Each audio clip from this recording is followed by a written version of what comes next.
Want to stay up to date with all the latest direct from the NBL? That is enormous! Well, download the free NBL app now. It's jam-packed with live scores, stats, exclusive content, and much more. Get it from the App Store and Google Play now. Seat in sight this evening, crowd of about 1,100 people here. It's going to be a great evening. My name's Dave Moore. Tonight we're simulcasting on local radio here, community radio station in Launceston, City Park Radio, 103.7 and 96.5, and via our website, our online stream. Also via the Community Plus radio app, Community Radio Plus app as well. You can find us there. Just search for City Park Radio. Well, it's a fantastic evening, and NBL's not far away. We're into the practice games. There have been quite a few so far. And introducing now my co-commentator this evening, Simon Austin. G'day, Simon. Evening, Dave. Good to be here. There's certainly a buzz around the crowd, and the local people are looking forward to seeing the new look JackJumpers, I think, and some of the new recruits, and they're looking like an exciting team. Absolutely. We've got courtside reporter this evening, Mr. Matthew McGee, does a lot of work with us on City Park Radio, and he's down there capturing the atmosphere. Macca, good evening. Yeah, good evening, Foz and Simon upstairs there. Yeah, look, it's a packed crowd here, actually. The court announcer just asked everyone to squeeze in a little bit tighter to fit the crowd in. So, good crowd. The Launceston crowd always love the JackJumpers coming up, whether it's a practice match or part of their regular season game. So, it's going to be quite exciting, even though it is just a practice match. And I believe Dean Vickerman's stepping aside tonight as coach, and he's got a couple of assistants taking charge this evening. Yeah, he does. He's giving his development coaches, assistant coaches a go. So Reece Carter will be coaching, and Dave Barlow will be the assistant for tonight. Vickerman will sit back and have a look and give his assistant coaches a go. Of course, Mr. Scott Roth down there, just to your left, Macca. He's an imposing figure. He's the general, isn't he? Yeah. He's already prancing up and down and just looks real game face on. He looks to want to set the standard early with a new squad, as you mentioned. And part of that squad tonight, really exciting, and got the biggest crowd shout down here, is number 76, the local youngster, and I've watched him from, basically under 8s back in the day. Lachlan Brewer will be suiting up tonight, one of the development players for tonight. So congratulations to Lockie Brewer. I know he'll be nervous, but he got a very big shout out down here. That's right, and I think Monday night, Macca, it was Joey Chilcott, similar sort of situation, so fantastic experience for those youngsters. Yeah, my word, Joey Chilcott started his basketball in Launceston and has had a long, distinguished career down the coast at Burnie, and it was great for him to get a game at Ulverston. Okay, thanks, Mac. We'll hear from you during tonight. Thanks, guys. Have a good call. No problem. Starting fives this evening for the JackJumpers. It's Jordan Crawford, Anthony Drimich, Jack McVeigh, Fabian Krislovich and Milton Doyle. And for Melbourne United, it's Campbell Blogg, Brad Newley, Tanner Krebs, who's back in the team this evening, Ariel Porty, and also KJ Fegan. So, class in both starting fives. Simon Austin. Yeah, look, it'll be good to see Tanner Krebs get out on the floor, recovering from an injury, so he'll be probably on limited minutes tonight, but he's been a bit of a prize recruit for Melbourne United, picking him up from Brisbane Bullets. Former Tasmanian as well, represented Tasmania at Nationals in the under-20s, was one of the players that probably one of the best results we've ever had at a national level in a really good, strong team where they won silver medal in under-20s. So, yeah, he's gone on and is developing into a really good player. Was having a really good season last year with the Brisbane Bullets, but got an injury and missed most of the second half of the season. So it'll be interesting to see how he's recovering unit. They're obviously lacking and missing most of their key stars, I'd be saying, with some over in Japan that's and right. Let's have a look Philippines. At those. So Goulding is over there, and Joe Lual Akul, so JLA's over there. Robert Lowe, Shayley playing with New Zealand, who had a massive win the other night against Jordan in overtime, and Ian Clark, who's here tonight, but he's just not quite ready to suit up with Melbourne United. And of course, he's a former NBL champion player with Sydney Kings. I'm really looking forward to seeing Ariel Porty. Look, he's a new star that really hit the scene big time in the NBL a couple of seasons back, and then he suffered that terrible for any sportsman Achilles injury. Yeah, and it'll be good to see how he's tracking along, and he's an opposing figure out there. And pity we don't have Marcus Lee Yeah. suiting up for us. It'd be great to see him out there too, but against his old team, played with Melbourne United last year. And but yeah, look, the JackJumpers, but without Lee and Steindl and Magnay, who are three of probably their core 10 players, pretty much everyone else is suiting up, which is great to see for the local community. I'll be interested to see Milton Doyle and Jack McVeigh. They're just a little bit rusty and off their games, shooting-wise in particular, on Monday. So they'll be better for the run. I expect a bigger performance.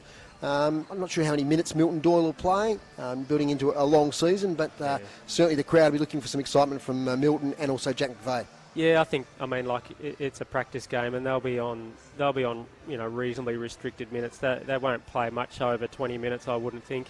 And it's about giving the development players and other role players a really good opportunity to play, while also testing out some of their systems and their tactics at the same time. But the coaches will also be looking for combinations that work well together.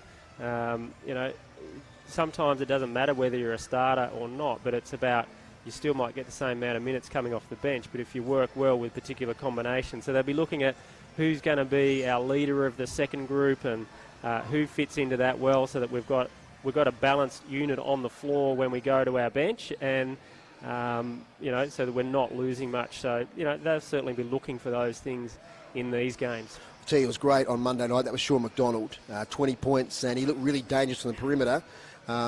Breakout season last year, limited minutes in his first season with the JackJumpers, but he's going to be looking for a big NBL 23-24. Oh yeah, and look, you probably got to look around the league, and you'd say he's probably one of the best performing development contract players in the league. And it won't be long before if he has another season like he did last season, won't be long at all before he moves up to a full contract with someone. Hopefully it's with the JackJumpers. He's fitting in really well. Really looking forward to seeing Brad Newley tonight, the number 4 there, a veteran of 309 NBL games, an ex-Australian representative at 3 World Cups and 2 Olympics, and he just keeps playing good basketball. Just one of those durable sort of players, isn't he? Yeah, and Dave Barlow's the other one who's now moved into the assistant coaching role, but he was playing last year, was going to be the assistant coach last year, but then ended up playing. Just a credit to both of them for the longevity that they've had, and the ability, their work ethic and the way they look after their bodies, and still suiting up and still providing good minutes. Some of the players, especially in Melbourne United, we've seen at NBL 1 level here in northern Tasmania. So Campbell Blogg is playing a lot of basketball with Sandringham. He's a development player. Zach Triplett, another development player, plays with Keilor. So a lot of NBL 1 really stars here. KJ Fegan, yes, of course, he played with the Knox, who won the national championship this year. Yep. So there's some really good young players, some promising players, and what I suppose United are looking for is who those players are going to step up. If injuries hit, if they need to go to their bench depth, who are the players they can rely on? Yeah, and look at, they've also got to look at, Vickerman's going to be down there looking at his whole squad, and certainly how he'd be looking as a coach 2 to 3 years down the track as well. So who are my local players coming through, who are we developing, so that we've got that resilience within our group for managing injuries, but also for when players may move to other clubs. A couple of young Tasmanians in the JackJumpers team. Lachlan Barker, former North West Coast boy from Somerset, and also Richards as well. Jacob Richards, from Hobart. And he's played with Penguin in the NWBU this year, won a premiership with them. So 2 young Tasmanians, and we love it when we get Tasmanians into the squad, build for the future. Yeah, and with Lockie Brewer also in there, we've got 3 Tasmanians in the group tonight, as we did on Monday night with Joe Chilcott in there. So that's great to see, and that's what the JackJumpers are about, trying to get our younger players the opportunity to play at this level.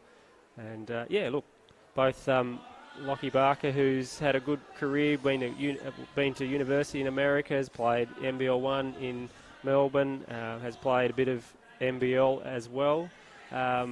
Great opportunity for him to come in as an injury replacement player. And Fab Krislovich, of course, ex-Cairns player that's had 2 great seasons with the JackJumpers. sort of as a backup big, really. And there have been injuries in the camp, so he's had to step up a lot of times. Gee, I'll tell you what, he shoots well from the perimeter. The other night, I think he hit three-pointers, and given an open look, he can be deadly from there.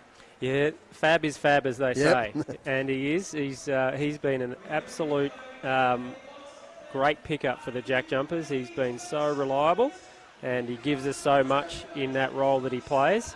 And yeah, look, he's developing his game like all the players are. It's not becoming just because you're tall you don't shoot outside anymore. They're all players are shooting from three. And it's an essential part of the game for young players coming through, regardless of position or height.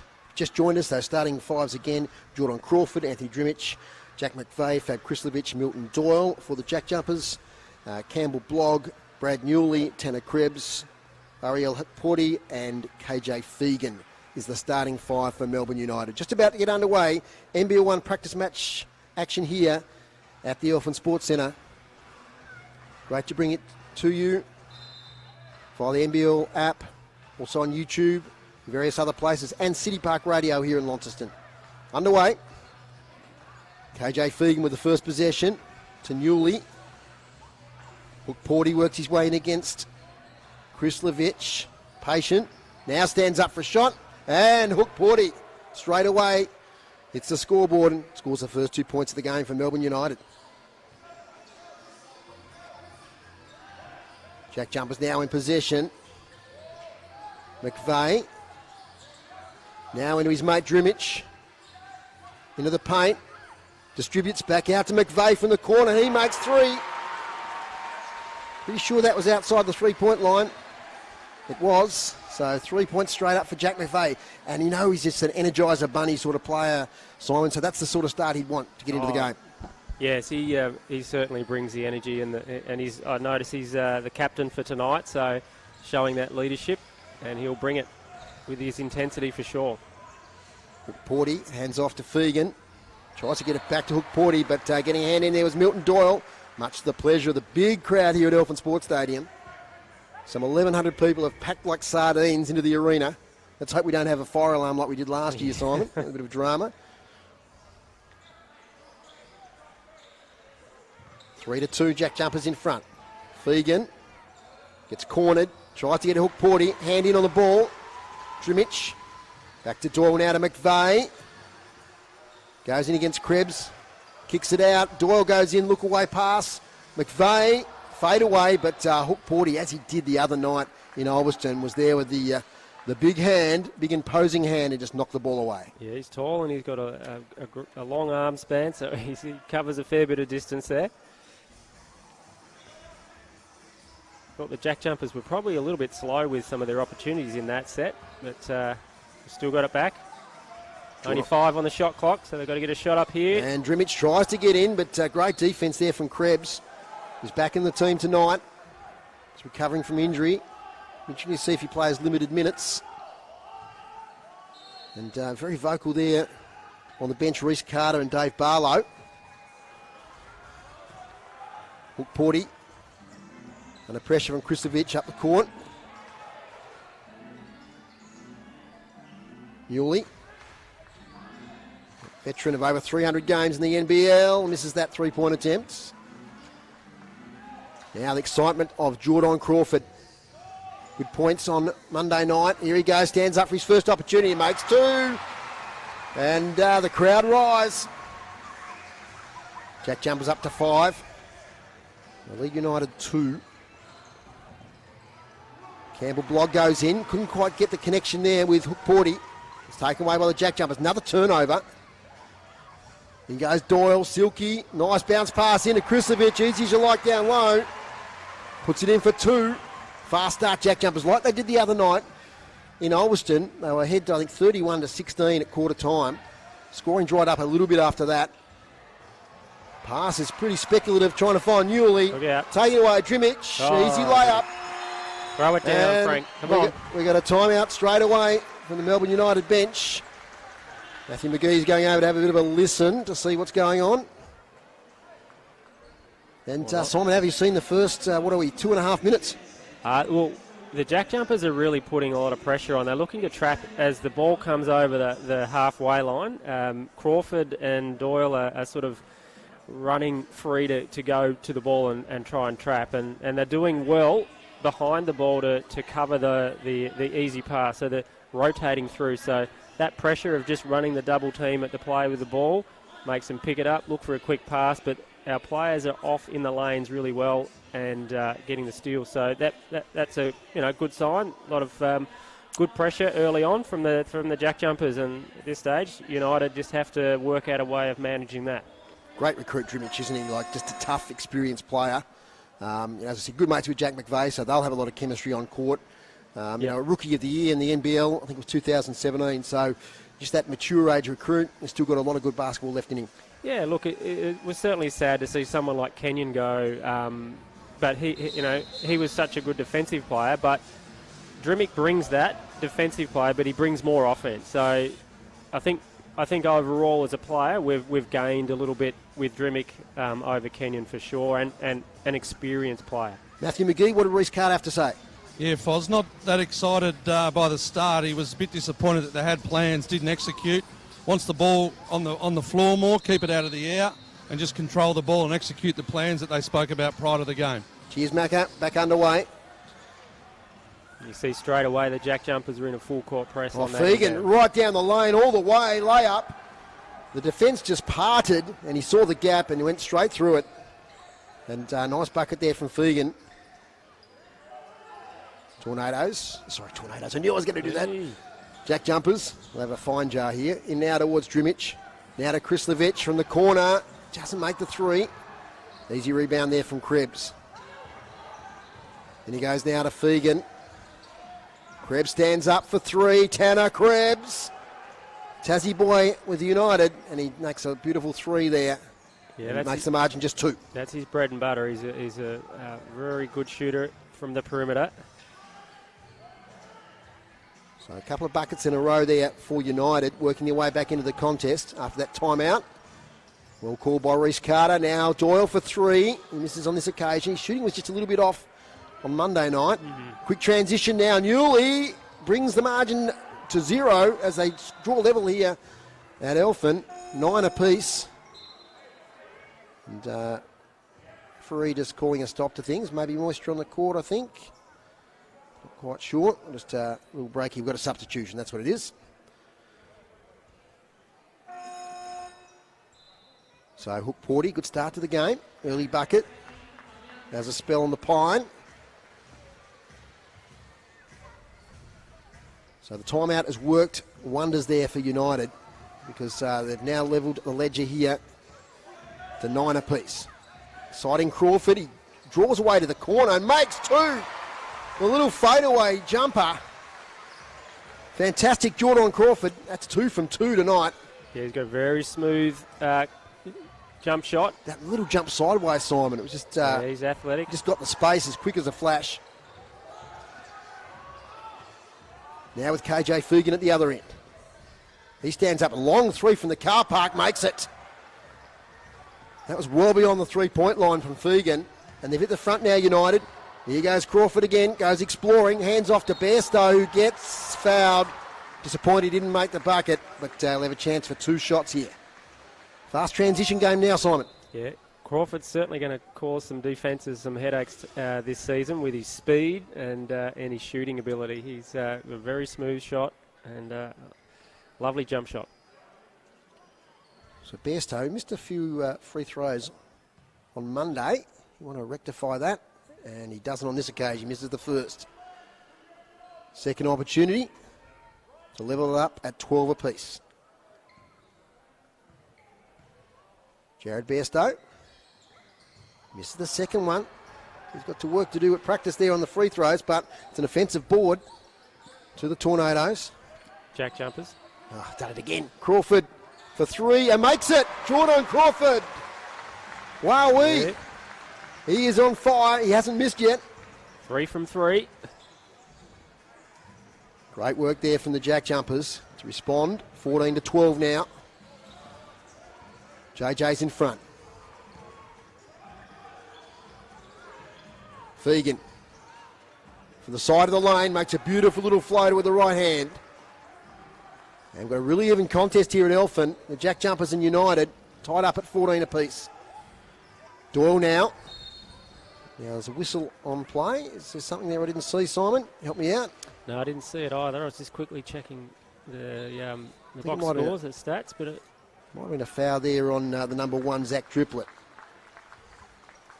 Certainly Fegan's, showing that he can play at this level without a doubt. He was, a big player for big reason that Knox won the national NBL1 championship. Play with Santa Clara and Diego State. Doyle now, heavy physical pressure, goes straight through it. He draws the foul. Misses the shot. So Milton Doyle to the stripe.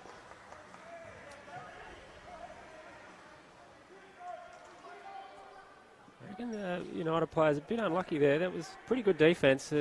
Doyle went straight in, hit the defender right in the middle of the chest, and Doyle was just strong enough to be able to ricochet off that and still get his shot up. Ooh, Milton Doyle has the yips here.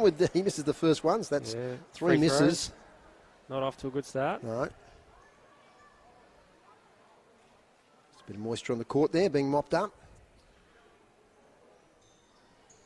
Yet to commit a foul, the Jack Jumpers. 3 to Melbourne United. Hush over the crowd. Milton Doyle makes the second of the free throws. Well, it's a battle of the point guards here at the moment, Dave, with Fegan and Crawford leading the way with 7 points each. Working up the court now, Bowen. Boom. Oh, beautiful move there by United. And Malith Machar makes the big dunk. And then we've got a foul there against Crawford. So a lovely transition for United. And brings the crowd to life there with Malith Machar, the number 9 there for United. Slamming it home. Foul on Joel Foxwell. His older brother plays with, has been playing with Southeast Melbourne Phoenix. Jordan Crawford to McVeigh. Hook pass back from McDonald to McVeigh. Works in. Good defence there for United by Tom Coppins. And the shot is missed by McVeigh. He's not hitting the mark at the moment, the Jack Jumpers. Here's Foxwell. In now to Machar, who goes in and makes 2 with purpose. And Melbourne out now to a 3-point lead. So slow start on Monday, but a fast start tonight for the boys from Melbourne United. Here's Doyle, goes into the paint, puts up the shot, and he makes the 2. That's the Milton Doyle we know and love. And just smart as well. Try to draw the foul by making body contact, holding the ball in the air. Had a little bit of hang time, tried to get the foul, but was still able to put it up and make it with a soft touch. So Jacob Richards now on for McVeigh, young Tasmanian. He's been playing really well in the NBL1 season for Hobart. Joel Foxwell, brother of Owen, draws the foul. Jordan Crawford puts his hand up, says it was me. So young Joel Foxwell, only 17 years of age, looks very reminiscent of his brother. Very much like he plays with the Phoenix. A great season last year. And he's off to the charity stripe here for a chance to extend the lead for United. And doesn't get the friendly roll with the first one. 3 minutes 40 left in the first quarter. High scoring affair here at Elephant. And he misses the second. Now that might be off Bairstow, I reckon. No. Yes, it was. In fact, off Jared Bairstow. So baseline ball for United. Lockie Barker coming in. Crawford. Yeah, Crawford. So he's played some really good minutes early on. Lockie's sporting the mo. Looks a bit like Mario there. Got the mo on. He's... He comes out a triplet. Makes 2. So they're scoring really freely here at the moment, United. They struggled.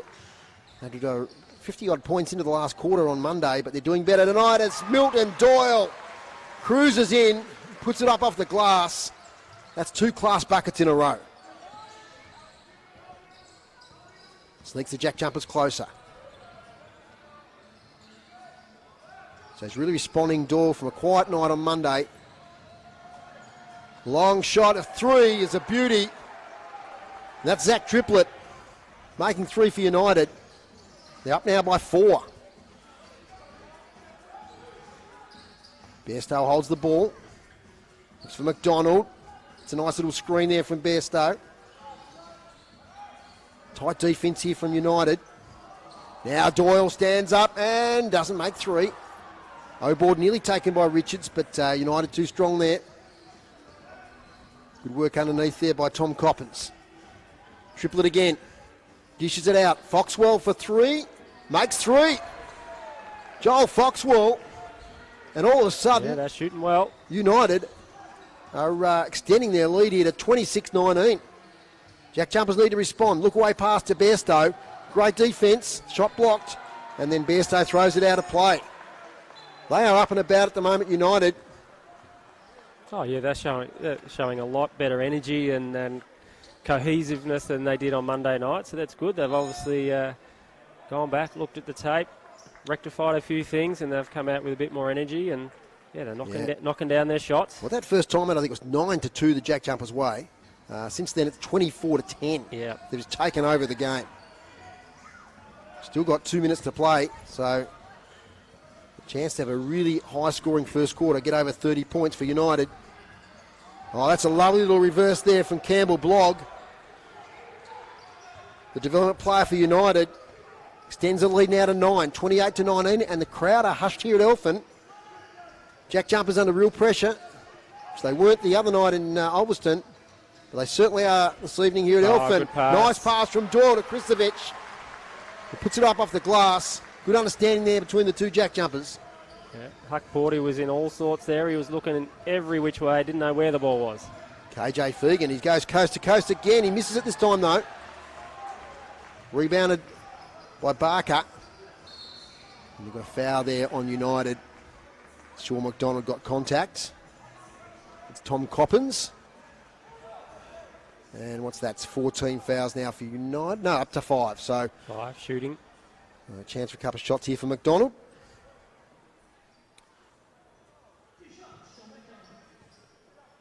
So he hasn't hit the scoreboard tonight, Sean McDonald, through the first quarter. Chance to rectify that as he calmly makes the first.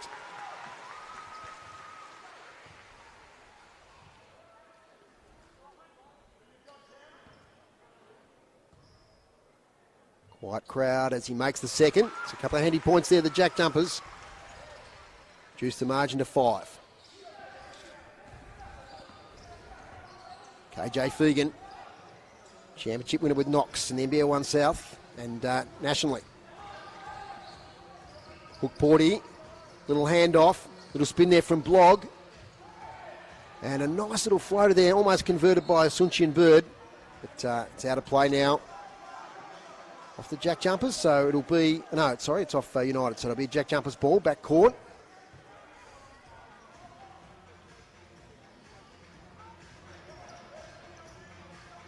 Inbound now to McDonald. Feeds it in to Kristovic. Doyle looking for some space. He gets some now. Goes down the lane, left-handed. Layup, just off balance when he released. Didn't get close on that occasion. Fegan has been so busy in this first quarter. Into the paint he goes. Geez, class, but he misses his second bucket in a row. I reckon we'll get a jump ball situation. Yes, says the referee.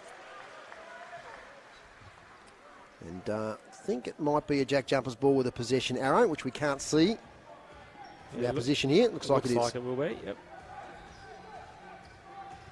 Just 40 seconds. 40 seconds remaining. Yeah, it's been a really action-packed first quarter. Couple of possessions left in this.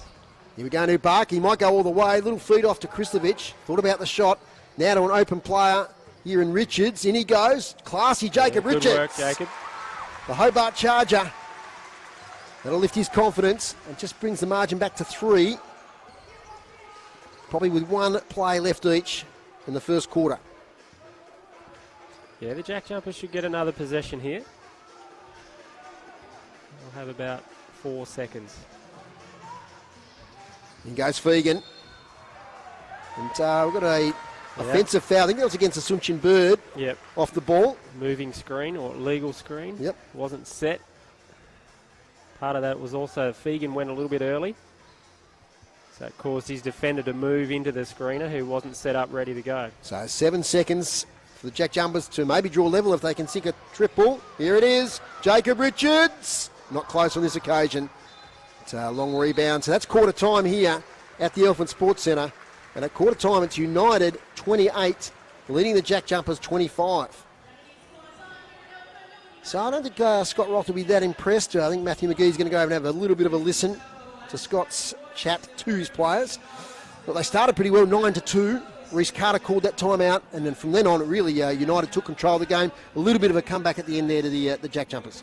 Yeah, the Jack Jumpers were solid. I think their defensive pressure sort of dropped a little bit through after that timeout, or more that Melbourne were able to manage that pressure a little bit better, and probably also really that Melbourne started hitting their shots. The 4 of 5 from the 3-point line, so 80%. So that's a pretty high percentage. Not a high volume, but high percentage. So that probably won't continue.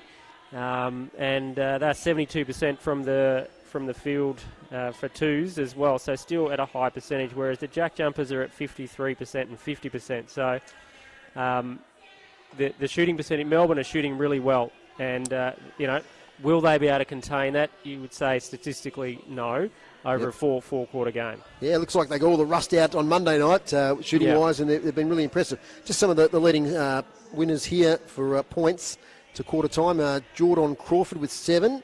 KJ Fegan with 7 for United. Doyle has 5. Triplett has 5.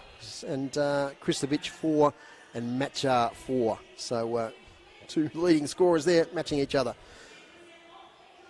As far as rebounds are concerned, we've got Huck Porty. Yeah, Huck Porty with 3. Not a big rebounding game so far. No. So he and Coppins the only 2 multiple rebounders. Matthew McGee has emerged from the Jack Jumpers huddle. Macca, what did Scotty Roth have to say? Well, a bit hard to hear with all the action going on courtside, Foz, but one thing I did pick up was that Scott Roth, a typical his coaching moves, he wants them to put a bit more pressure on. He wants them to move up, get up in their faces a little bit more. He wasn't very happy that the opposition scored 28 points for the quarter. He thought it was too many. Interesting that Krislovic and also Milton Doyle took a lot of the leadership initially while the coaches were having a chat. So those 2 taking the leadership role on while the coaches were doing their thing. But yeah, really hard to hear. But since that first time out, it was a really good comeback, wasn't it, from United, as you boys mentioned, to be able to score that many points from there. But yeah, once again, really good atmosphere down here. These big boys, I tell you what, they take this court up, don't they? It's strange to think that they play on such a small court, it seems, with such big blokes on the court. But we're underway. Back to you guys. Cheers, Macca. As KJ Fegan has the ball. Start the second quarter. And he goes again, 7 points to quarter time. Into a Sunchin Bird. Spins. Nice little spin move there. Puts up the 2-point attempt and misses. Easy board there to Krislovic. Richards. Oh, and just lost control of the ball there. Well, in fact, no, it's a foul. Beg your pardon. Yep, that's why he lost control of the ball. Foul against Brad Newley. So side ball for the Jack Jumpers. I think if the ref wasn't right there, probably wouldn't have been called a foul, but because he was right there, he saw it, yeah. McDonald darts away. Nice little hand over there to Krislovic. Back to McDonald, weaves his way in. Oh, nice little look away to, Krislovic. But there might have been contact there, was there? Yep. Late call. I thought they might have got away with that. Yeah. Asuncian Bird there, the number 60, wasn't real happy. But late whistle. But it will be a couple of free throws here to fabulous Fab Krislovic. Yeah, I'm noticing Dean Vickerman might have taken the seat aside to let his assistant coaches go, but he's not staying out of the game. No. He's up on almost every call and calling out and giving his players some feedback. So probably the referees a little bit as well, but he's certainly invested in it. Another Jack Jumpers free throw missed there from Krislovic. See what he does with the second one, and he misses that as well, but he does get the ball back now. There's some contact there on the rebound. The referee said against Jacob Richards. Jacob Richards, yep. United ball. So, no one in real foul trouble at the moment. Just Kyle Bowen and also CJ Asuncian Bird on 2, but everybody else is on 1 or 0. Early in the second quarter. Here's Brad Newley, veteran. Shoots it out to Hook Porty. Looking for support. Gets the support there from Sunchin Bird, who goes in against Krislovic and makes 2. Lead out to 5 for United. Quick transition here from the JackJumpers. Ball lands now with Drimic underneath and makes the 2. He's made 3 buckets, Simon, from that very position tonight. Yeah. Down low on the right of the bucket. Back to 3 points. Bit of an arm wrestle developing. KJ Fegan, open look, and misses. Rebounded by the JackJumpers. A couple of players fall over in the middle of the court. Krislovic again now into Barker. Into Fab Krislovic. He's trying to work his way in. Little hook shot is made. Soft touch. 2 points. Krislovic, margin back to 1. Newley. Now, how does the referee read that one? Blocking foul. Feet weren't set. And we've got a couple of shots coming up.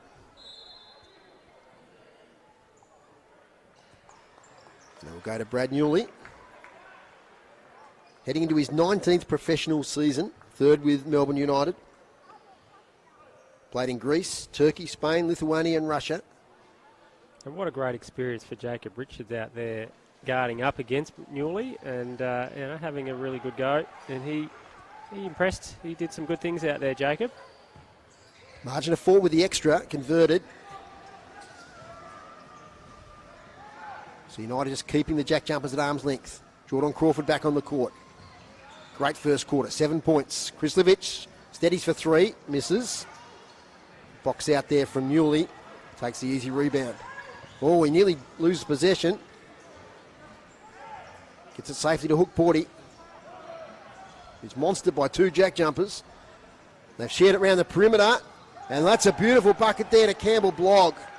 He's been really impressive tonight. He's a starter in this Melbourne United team. He takes the margin out to 7.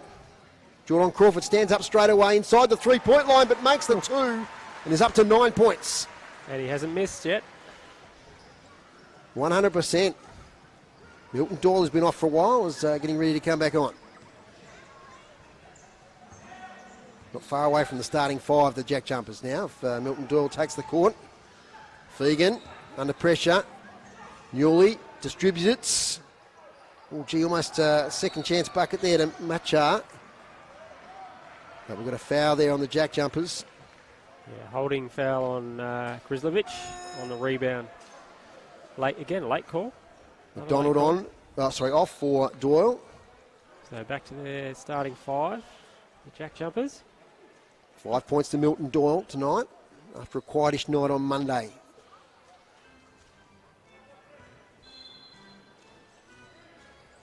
Inbound from Fegan. Oh, tries a little pass over the top. Couldn't find Machar. The JackJumpers take it away. Oh, standing up is Crawford. He's missed one. But the O board is taken by Drimic. Athletic 3-point attempt there from Crawford. He's in under again. This time it's out to McVeigh. Drimic, that's a great offensive board. He came from nowhere as the McVeigh shot missed. He flew in. He's given it to Doyle, who goes into the paint. Can't get a shot away. Now he turns. Got pressured on the shot. Another O ball. That's 3 in a row for the JackJumpers. Doyle again with another opportunity. Makes the 3. They got there eventually, the JackJumpers. Persistence brings its rewards and brings the margin back to 2. Shows you the value of just crashing the offensive boards and getting extra rebounds, opportunities. And that's trademark Anthony Drimic there. He's got it again. Oh, he hooks it back. Does it well, though, as he gets it to Crawford. It's Doyle again. It's Doyle again. 2 in a row. The other side of the court this time, on the right-hand side. Lighting it up here at Elfin. And the JackJumpers all of a sudden with back-to-back triples are in front. 37-36.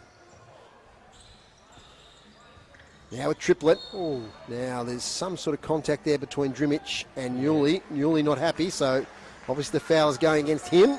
Comes off the court. And he's full of a few complaints.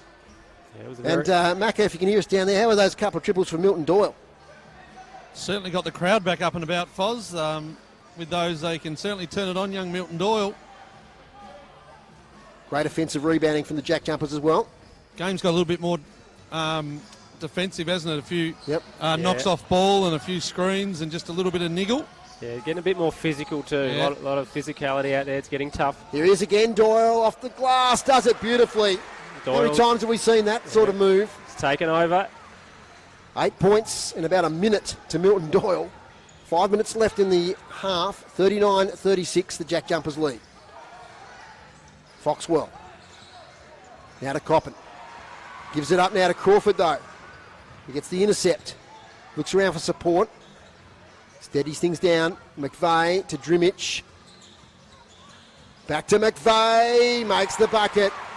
The two Adelaide 36ers in their previous basketball existences combined for 2 points. 41-36. Hand in there from Drimich, but contact was made with Coppins. So Drimich commits the foul and then walks straight off the court. Yeah, he's He puffing. looks pretty He's exhausted puffing there. and He's gone put in for a big 5 minutes, hasn't he? Yeah, you got a number of offensive rebounds in those. That takes out energy. That takes a lot of energy to be always just sprinting, crashing the boards, and jumping. So he's done his job, and that's what he's there for. Foxwell dances around. Into Coppins. Misses the three-pointer. Oh, nice little rebound there from Foxwell. Right place, right time. Put up the shot, 2 points. Marching back to 3. Now McVeigh working in. Gets a shot away and Tough gets shot. fouled. Unlucky. He's disappointed he Yeah. missed, but it was certainly a tough shot, as you said, Simon, in the call. And strong defence there from Kyle Bowen. Yeah, Kyle Bowen's doing Yep. some good things out there. He's a big lad. He's solid. He's strong. St Mary's University in California. And he's also had a year with a development player with the Perth Wildcats. So his first year at Melbourne United for young Kyle Bowen. He's coming off the court now. 14 fouls apiece this quarter too, Simon, has escaped my attention. So off to the stripe for both teams from here on. Yep. So McVeigh at the line. Makes the first. Great game of basketball this, Simon. And I tell you what, the crowd are getting their money's worth for practice game. It's been played with really good intensity. Yeah, it's much better. It's certainly good that it's a competitive game. That it's closer. Absolutely. As McVeigh makes the second. Richards comes on the court to replace McVeigh. As good as it is for the Jack Jumpers to get a good solid win, Monday night's game was lacking Yes. a little bit. I think that. Well, it was over at quarter time, really. Yeah. But tonight, it's certainly game on. So Krebs back on now. He's had a bit of a rest. Young Joel Foxwell. He's hit the scoreboard a couple of times, impressively. Now we've got Krebs there. Now he's gone straight over to the referee.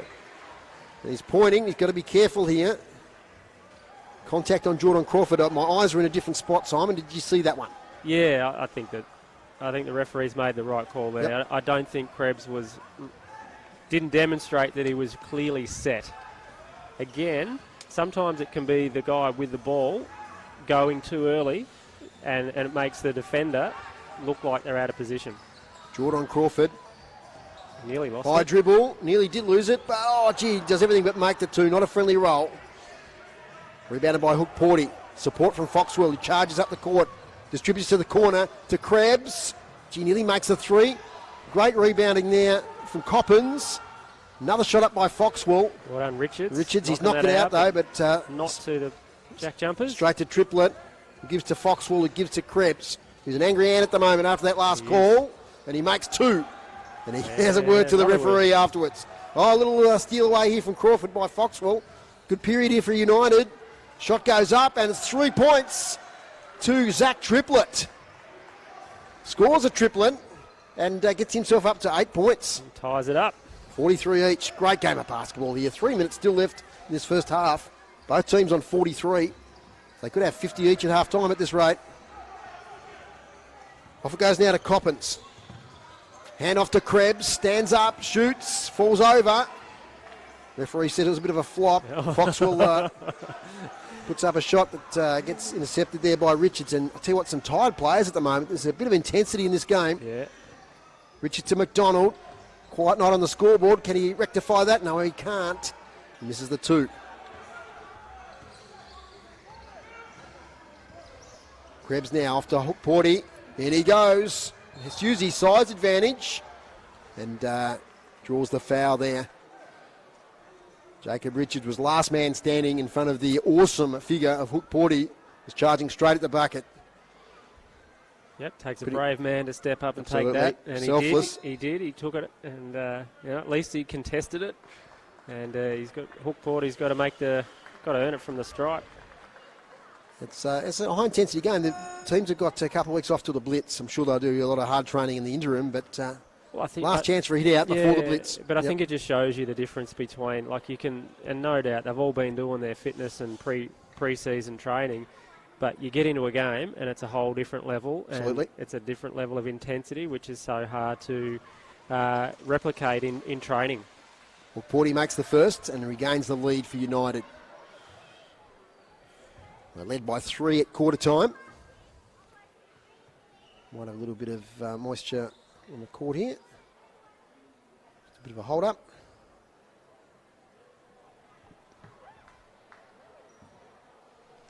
Get to Matthew McGee in a moment after this second Porty shot, which he misses. I'll just wait for the next little stoppage here as they're going to take it away, the JackJumpers. Doyle now to Richards. Into Krislovic. Oh, nice understanding there with Doyle. They're thinking about the jam, but he just lays it in. Yeah. Great bucket by Doyle. Macca, what do you got for us? I was just going to ask Simon why they had that little break there, but playing a practice match, the JackJumpers without their 2 big talls, it'll be interesting to see how they structure up when they get them back. Steal from Crawford. Oh, he did the handoff to McDonald, but Fegan was there, knocks it out of play. Yeah, they do look quite undersized, don't they, the JackJumpers, but they've got speed, and especially Milton Doyle through the key. But in terms of when they go to the Blitz, it'll be interesting to see if they can get Magnay and obviously Marcus Lee on the court, how different they do look in their structure. Yeah, I think it'll really be that Lee will just come back in and play Krislovic's minutes, and he and Krislovic will sort of be subbing in and out for a while. From the corner, McDonald makes 3. He's been waiting for that open look all night as Sean McDonald, and he took full toll there, and the JackJumpers sneak back in front. 48, in fact, they were already in front before that, 48 to 44. Yeah, good Off defense, hands there. Jacob Richards. Well done. The young rookie on the old veteran. Catching up with co-CEO of the Tasmania JackJumpers at half-time, Jorik Chivers. Talk about the long off-season. Seems like an eternity since the JackJumpers lost that second or third final against the New Zealand Breakers over in New Zealand. Hook Porty. Little handoff now to the top to Newley. Oh, getting in the way there was Doyle, as the pass was meant for Krebs. He goes into the paint and puts it up. Doesn't quite make it. He got a bit too far into the bucket, I think. But O'Bordy for the JackJumpers. Crawford's a little sidestep. How is that? Jordan Crawford! Oh, the crowd are going to love him this season. A little step away. Yeah, got the space, and then the height on the shot, Simon Austin. Explodes. He's obviously he knows he's got to get the ball up high because he knows he's not that tall, but geez, he left Tanner Krebs almost like he's got nails in his shoes there. Yuli now at the other end. Into the paint, up against Krislovic. Krislovic was on the move, so Newley will go to the line. Plenty of fouls in this second quarter. Both teams well and truly in the bonus. Yeah, the physicality's gone up, as we were saying before. 3 fouls to Richards at the moment. 2 now to Fab Krislovic. And 3 fouls on the other side for the United for Kyle Bowen. Newley. Crowd try to put him off, and they're pretty successful as he misses the first one. No Hungry Jacks available tonight, Simon. No, But if there were, what would happen? Let's see. Burgers. It'd be Burgers. Oh, but it somehow comes back to Brad Newley. Drimmick coughed it up. Yeah, he just flipped out of his hands, and he almost as if he gave it back, and he's got his hands on his hips. I think there was a bit of contact from Krebs on the rebound just as he landed. Nonetheless, United have the ball. Big 44 seconds here. Just I hate to use that overused cliche arm wrestle, but it certainly has been in the second quarter. And just at the moment, the JackJumpers got the advantage. They get a hand in on that one. McVeigh to Crawford, who stands up well outside the three-point line, running on adrenaline at the moment. He misses that one, though. Rebounded easy by Newley.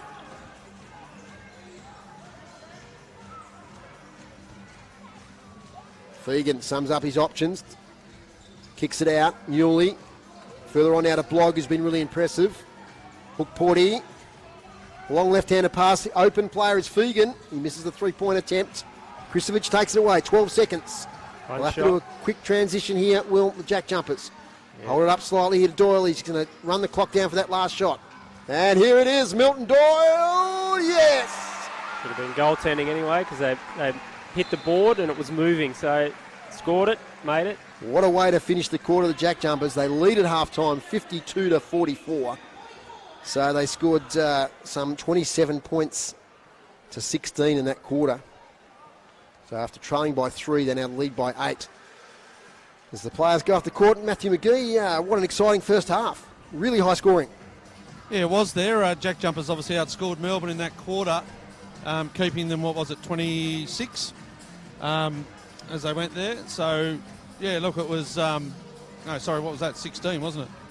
Something like that. You do the maths, Foz. 16, yeah. 16, it was. 28, 28, yeah. at the quarter and 44. So a lot more defensive quarter, but gee, Milton Doyle threw that key. Simon, you probably watched him a bit more than me, but is that something we saw him do last year? Just keep going and cutting in there and attacking the basket? Yeah, like he's really smooth at getting to the hoop and getting on the rim, and he's a really strong finisher too in the air, so... That's his game. He'll either slice through the key like that or he'll take the three. He's definitely doing that. But, yeah, no, really good atmosphere down here. The half-time entertainment's going to start. The pizzas have arrived down here, lads. I don't know if I'll get a nibble, but geez, they smell good.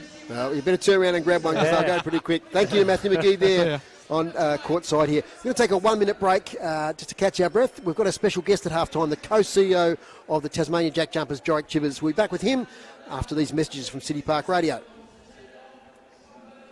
1 minute, mate. Beautiful.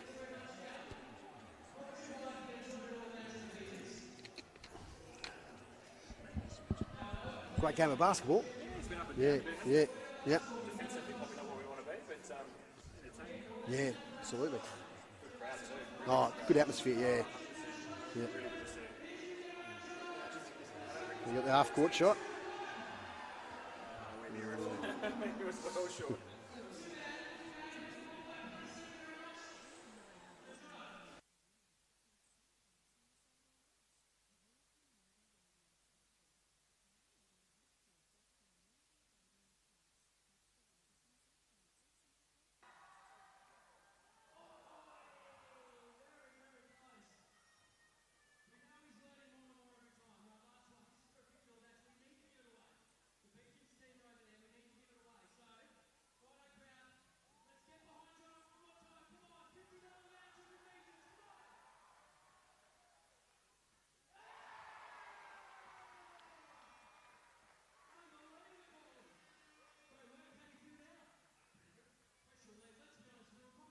Welcome back here to Elfland Sports Stadium. My name's Dave Moore with Simon Austin, Matthew McGee, and a very special guest at halftime. I'll introduce in just a moment. I've been neglecting giving the leading point scorers in the game, but certainly Milton Doyle with 17 points to halftime and a whole bucket load of points in that quarter, leading all comers at the moment. Jordan Crawford on 11 at a big first quarter with 7 points. Jack McVeigh 7, Kristovic with 6. For United, a really impressive first half from Zach Triplett with 8. KJ Fegan with 7, Brad Newley with 5, Tanner Krebs with 5. As far as the boards are concerned, Kristovic leads the rebounding in the game with 5, equaling with Ariel Hook-Porty with 5 as well. Drimich with 3, Newley with 3.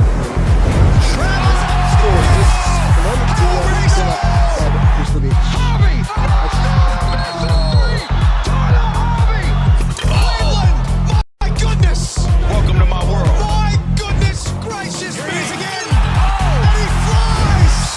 You've got to be kidding me! This is incredible! Wow!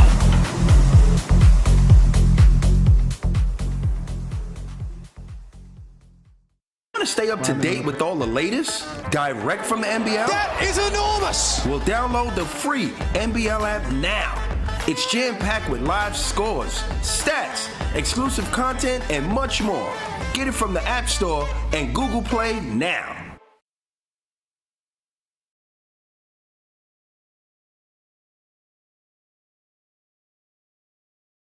gathered together a really good squad for season 23-24. Yeah, definitely. I guess with us, for the general public, it was going back to a normal off-season. I guess in the first 2 years, we come in and we had to sign players straight away. In the second year with COVID and the pushback season and making all the way to finals, it was a quicker turnaround. But this year we had the full sort of 6 months to work through, and we're really diligent in who we wanted and really targeted the guys we wanted. Obviously, Milton was a big piece of that, and we were very patient and got him over the line. And once we got there, we obviously knew the other pieces to complement. And I think, it's obviously hard to see guys go, and this is probably the first year we've had a big turnover of players, but we're really excited about the guys we've brought in. Yeah, and I guess if you're looking at it, who are some of the things that what were the things that you were looking for? Yeah, for us, I guess outside scoring was something we wanted to help out with, and obviously have another scorer off the ball with Milton. So obviously that's why we sort of brought Jordan Crawford in and Anthony Drimmick as well. Yep. And obviously we've got Junior Madud as well, who's not with us at the moment. He's at the World Cup. But another guy that's athletic and can score and young. And then with the big, obviously with Marcus, something we were exposed on last year is having another big body around the rim. And obviously we've got Will, but to have someone who can back him up, and then it gives us that versatility where we can go small with Fab, who's playing well tonight. We've also got Marcus in there, and then when Will's back in a few weeks, Will Magnay as well, so we can sort of tackle those teams and sort of throw a line out that suits the environment and suits what the game's throwing at us. Off-court membership has just gone through the roof again. Really there's so many positives there, isn't there, as far as the support for the team? Yeah, I think that we've done a great job of connecting this whole state, and we really feel the support and the love when we're up here in the north. But it's it's a lot of hard work from our team in the background, and obviously Christine runs point on all that stuff and done a great job getting lots of commercial partners in, which means we can go out and sign the players that we want, but also connecting with the community, which then means we have full memberships. Like we're sold out in the south, and I think. With the renewals of tickets, I think there was only 30 seats that come back, so we've got a huge wait list, which is amazing for us. And also up here in the north, I think there's only a handful of tickets left for our 2 games up north as well. So it's really humbling that we've got so much support, and we're really excited to have so much support around the state. Is there the ability to expand My State Bank Arena?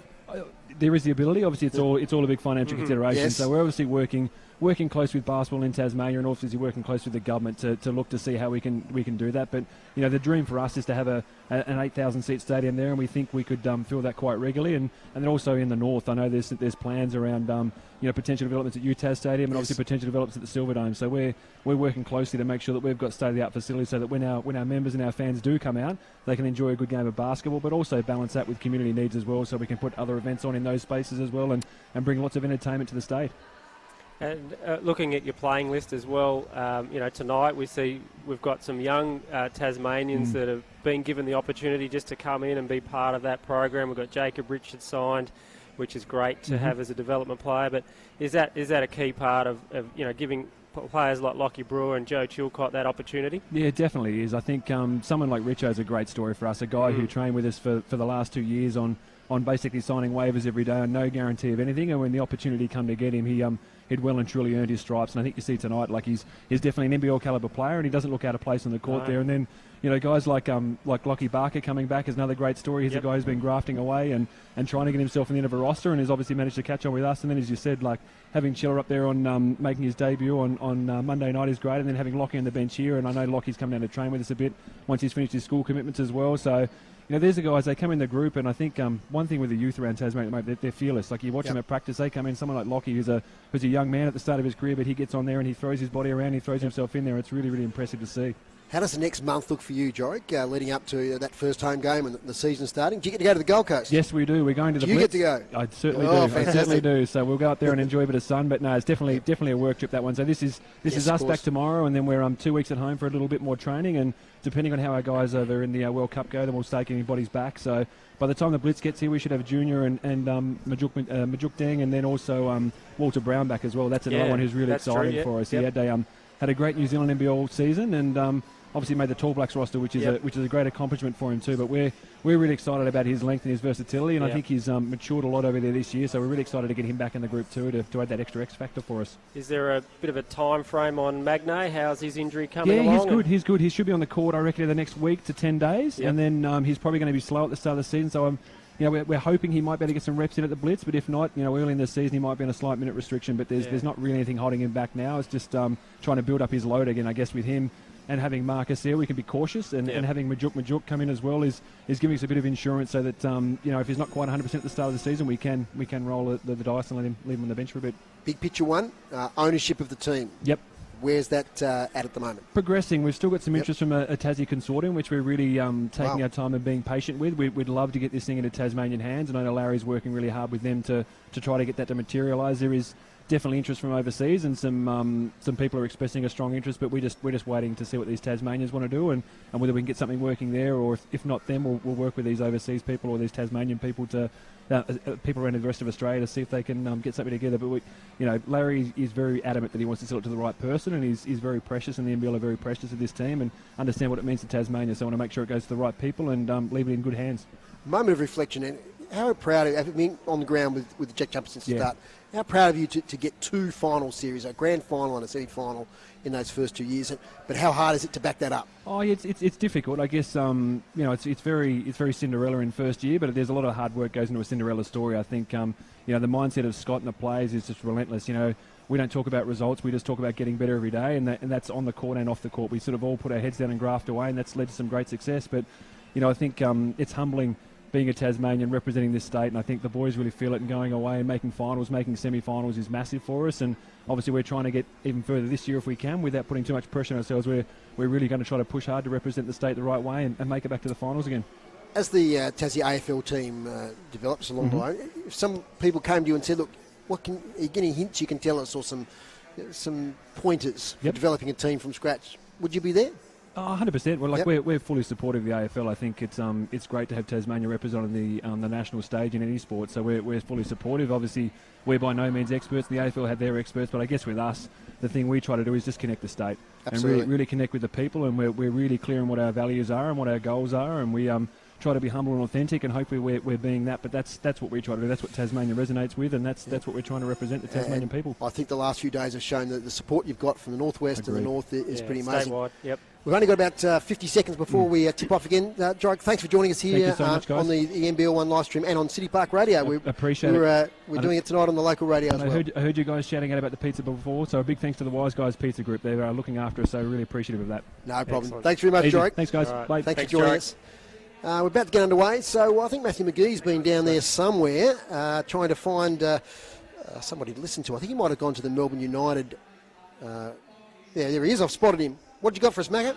No, not a real lot, Foz. It's hard to hear down here once all the music and the court announcers go, but Simon would know a lot more that was getting written on those whiteboards than I would, but there was a lot of pictures being drawn, a lot of triangles, Simon, but I couldn't really hear a real lot. We needed some closed captions underneath the coaches, but once again, both teams are up and about.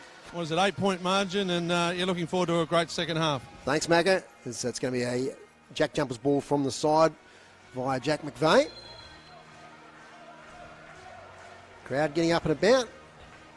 Been very vocal tonight. Really enjoyed that high-scoring, entertaining first half. It's knocked out of play by Brad Newley. The JackJumpers ball with Jordan Crawford, who that bucket towards the end of the second quarter. That will be on highlight reels, no doubt. We've seen his highlight reels from Turkey. Yep. And that was as good as any of them. Absolutely. He's a scorer. Turkey League was a strong league, and he was the leading scorer, so he can certainly play. Milton Doyle steps back, mid-range, and makes 2. Friendly roll. As can Milt. 19 points 19, now. yeah.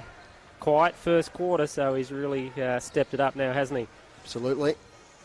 KJ Fegan, I've been trying to practice the club that Jordan Crawford plays with in Turkey. I'm going to give it a go a bit later. Good luck. There's intercepting there. The pass was Doyle. Support here for McVeigh. Gee, that was good pressure. No, it wasn't good pressure from Newley. I was about to say he almost got the hand on there and stopped the shot, but good attempt, but he couldn't stop it from being 2 points. And a chance now for an extra point. Brad Newley just checking his foul count. That's his 3rd personal. He's staying on the court at the moment.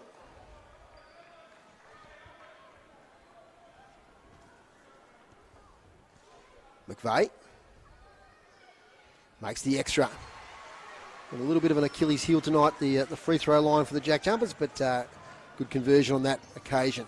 And we're up to 13 points now, so United have to be careful here. It was level at about 40 apiece, so they've really gone on a big run here, the JackJumpers. I think it was about 43, wasn't it? Yeah, it might have even been 43. Yeah, triplet hit the triple. Blogg with a long shot. Could make it on this occasion, Campbell Blogg. Now Doyle at the other end. Nice little pass, connects there with McVeigh. Kicks it out to Kristovic. Into the paint goes Grimmich. Look away to McVeigh. Gets to the elbow. Now out to Doyle for three. Gee, nearly got another one there. And Fegan and Grimmich it is have made contact. Grimmich is holding his torso. So Fegan getting the arm around there from Krebs. A couple of tough nuts there, Fegan and Grimmich. Fegan wants to have a word to Grimmich. There's a little bit of fire in the game. But when it's all said and done, it's a side ball here to the JackJumpers. We trailed by as much as 8 points at one stage in the second quarter. Yeah. Yeah, so since then, JackJumpers have lifted, and I think that's on the back of Milton Doyle when he came back in that second quarter, and he's sort of been very aggressive offensively. Good refereeing that, just taking their time, calming things down, and then getting play started again. Milton Doyle on the right-hand side. Works in. Hand in there from Blogg, knocks it out of play. Been impressed with Campbell Blogg, yeah, Simon.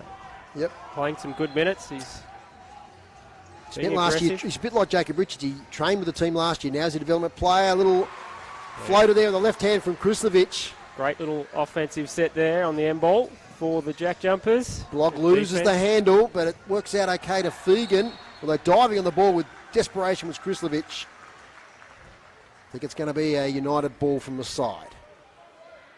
And that's the defensive pressure that the JackJumpers are known for. They're scrapping, they're after it. No half measures tonight. They're taking this seriously, both teams. It's been a really good game of basketball. As we said, it's a couple of weeks to the Blitz. There's a chance for a few bumps and bruises to heal. Just get some high game intensity under their belt. Muley waits for support. Hook Porty back to Fegan.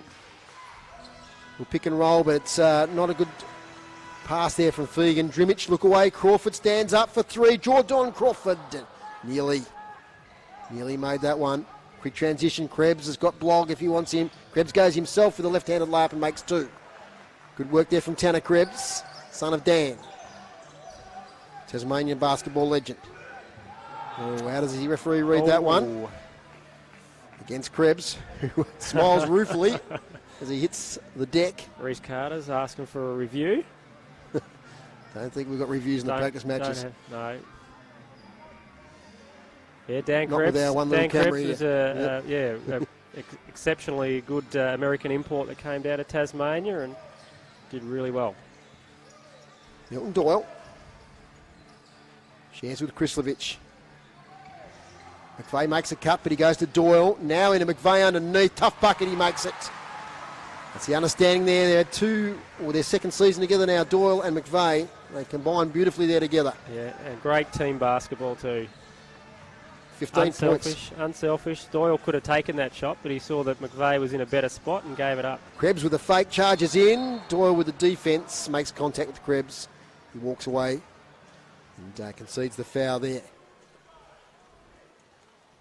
So that's Doyle's second, I think. It's just gone up on the board already, has it? It has. In fact, sorry, that's Doyle's first foul for the evening. 19 points, Milton Doyle, 12 to McVeigh, 11 to Crawford.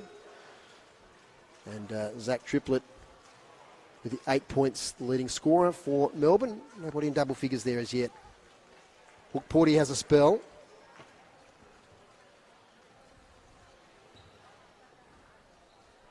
Krebs at the line, 7 minutes left in quarter number 3 here at Elphin. Makes his first free throw.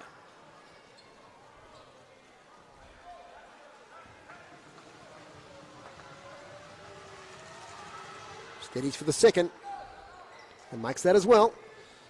Just edges them closer. 13 points the margin. Jared Bairstow on the court. Played a lot of minutes tonight. Doyle gets a stolen away by Blogg. One-on-one here with Bairstow. He's got plenty of time. Dunks it down as Campbell Blogg. Another good involvement there from the youngster. Margin 11. Crawford Dishes out to Drimich from the corner. Can't make it. O-board though by McVeigh. He's going to inch his way in there against Newley. Left-handed shot, gets contact, goes to the line for two to McVeigh. Newley, that'll be his fourth. He's certainly unhappy about that. He's come storming off to the bench here. On comes young Tom Coppins, another training player, teammate of Campbell Blogg at Sandringham in the NBL1 South. Yeah, there's a few, because Barlow played with Sandringham as well. Did as indeed. a player coach, so a few Sandringham. They did well. I think they made the final for the NBL1 South. Of course, Lockie Barker, another player tonight, NBL1 South with Frankston. Here's now McVeigh who gets it from the corner. Gee, they've had a couple just rim out tonight from the bucket of the JackJumpers the last minute or two. He misses that shot, does McVeigh. 12 points now. United's making a little run here. Krebs from the corner, can't make it. Used his body well there, Bairstow, to get the rebound and tap it to Drimich. Drimich against the couple. Dishes out Doyle, it goes in and makes a bucket with class. And I think he's going to get the N1. Campbell Blogg. It's the speed there of Milton Doyle. Yeah, the speed. Caught it and took off. Absolutely. Saw the lane. The length of stride there. I thought he was going to dunk it too, actually. Yep. He sort of Nearly got rised there. up, and I thought, look out. I think he was a little bit stung by his performance on Monday, Milton Doyle. It just wasn't quite on point. Really, you should say that about Milton Doyle. But gee, tonight... Yeah, but I mean, he's a professional as well, like in Absolutely. a high caliber player. He's not gonna walk off the floor and when he's not played well, That's right. And be happy with that. So Makes the extra. Margin back out to 15. KJ Fegan. Get to Macca in a moment. Got something for us. Almost a steal there from Crawford. oh, And Crawford has a word to Tom Coppins. he was feisty on that D Oh, there. a few words spoken.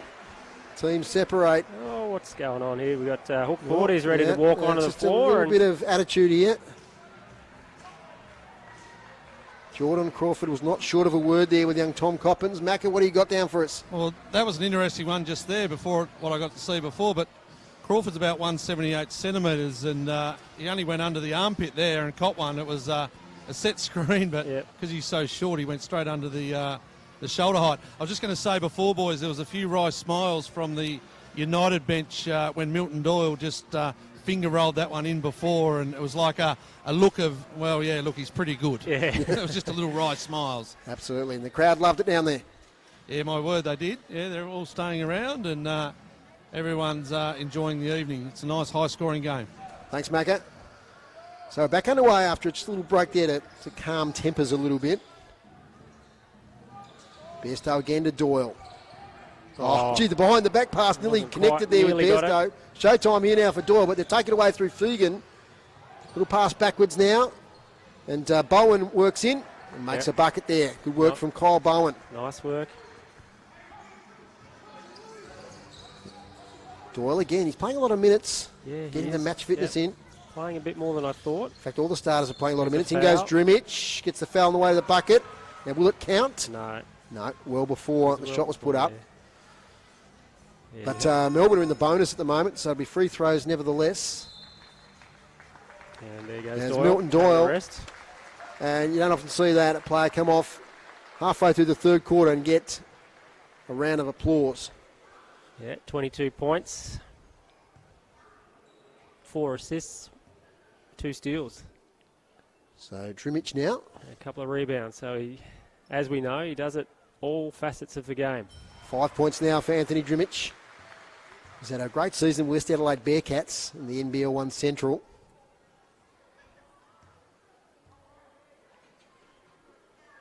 Quiet crowd.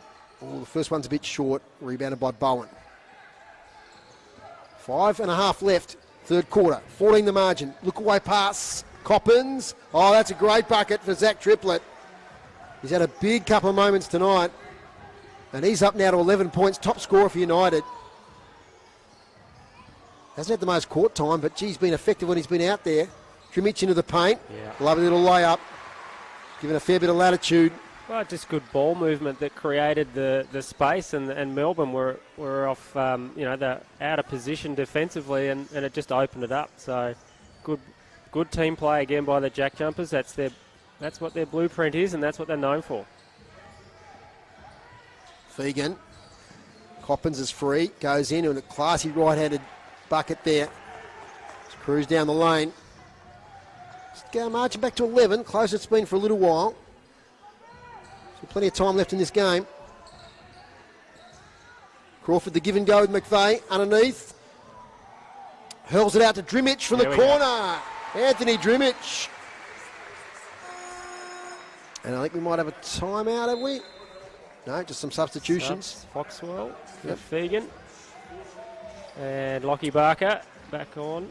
And Drimich off. They just needed that bucket time because United were just having a little run there. They were chipping away at the lead. Yep. Now it's back out to 14. And Dremich's a good shooter, we know, so he's not going to miss too many when he gets the open look out there. Joel He missed a couple before. So Foxwell to Coppins, back now to Foxwell. Underneath there to Bowen.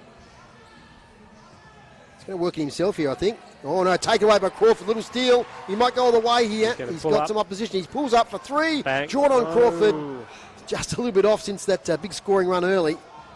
Now at the other end. Machar, back to Foxwell. Lockie Barker on the court. Nice connection there with Bowen to the corner to Machar.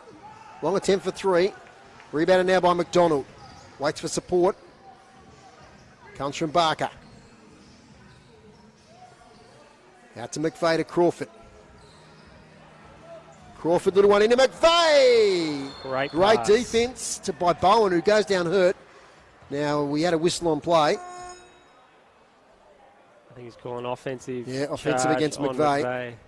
And Kyle Bowen there really hit the deck hard as McVeigh was charging towards the bucket. Crowd give him a round of applause as he gets up.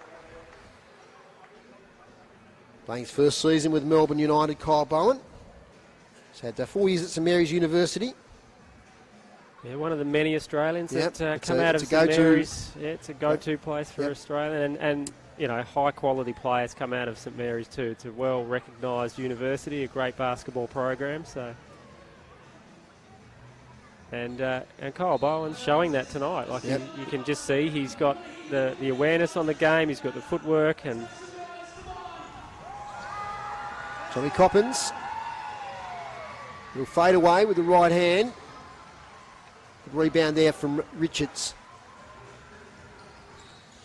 Back now to Richards. Sees an opportunity, goes in and makes a nice bucket and draws the N1 from Malith Machar. Ryan Carter there not that impressed. Reece Carter. Beg your pardon. The standing coach tonight of Melbourne United. But it's a second really nice movement tonight from Jacob Richards. We know he can do it. He's done it with the Hobart Chargers this season. Yeah, look, he's growing in confidence, isn't he? Like he's had the game on Monday night and he's getting more minutes tonight, feeling more confident out there. Used the screen well, found a gap, got himself to the hoop. Played the season in the NWBU with the Penguin Blues for our Melbourne viewers or listeners. Massive competition northwest of Tasmania, the Northwest Basketball Union. Gee, in goes Coppins. He cops a little bit of contact there from McDonald. 2 shots. Third team foul for the quarter for the JackJumpers. So young Tom Coppins had a good night on Monday. So the court announcer getting the crowd involved. And they managed to put off young Coppins because he's missed the second free throw. Margin 16. We're into the last 3 minutes of quarter number 3 here at Elfin Sports Stadium. Hope you're enjoying our coverage. Nice little pass. Barker dishes out. Krisovic from the corner. This is the 3-point attempt. Foxwell to Coppins. Shares with Blogg. Back to young Foxwell. Steps back for 3. Misses. Strong board there from Krislovic, who's got a fair number tonight. I think that's his 6th rebound. McDonald stands up, well outside the three-point line. Doesn't make it. Bairstow tried to make the O-board. Couldn't get a handle on the ball. Now it's at the other end with United. Travel. Yes, he thought about the shot. The eyes darted up. He started moving forward. Gets himself to travel. So a few weary-looking players out there. It's been a game with pretty high intensity. Yeah, it has, and which is great, isn't it? That they're not coming out here just going. It's just a practice match. They are playing 100% intensity. Lachlan Barker, boy from the northwest coast of Tassie. Shares with Krislovic. Bairstow changes direction. Back to Barker. Good defence here from United. They pushed them right back to the halfway line. Now it's with Krislovic. Second three-point attempt in the quarter. He makes the second one.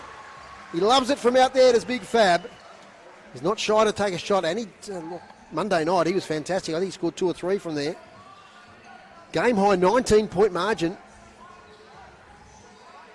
So JackJumpers, the slow start, have now really taken control of this contest. Fegan loses the handle. Coughs it up to Krislovic. JackJumpers have got all starters are in double figures now, scoring-wise, so they're spreading the load out. Krislovic against Hook Porty. Support from Bairstow. Great understanding by the two big fellas from the Tasmania JackJumpers. Bairstow, his first 2 points of the night. Margin 21. Coppins look away to Blogg, and Blogg makes another 3. He's going to be a really handy player, probably off the pine this year with United, from what I've seen tonight. He's up to 10 points now.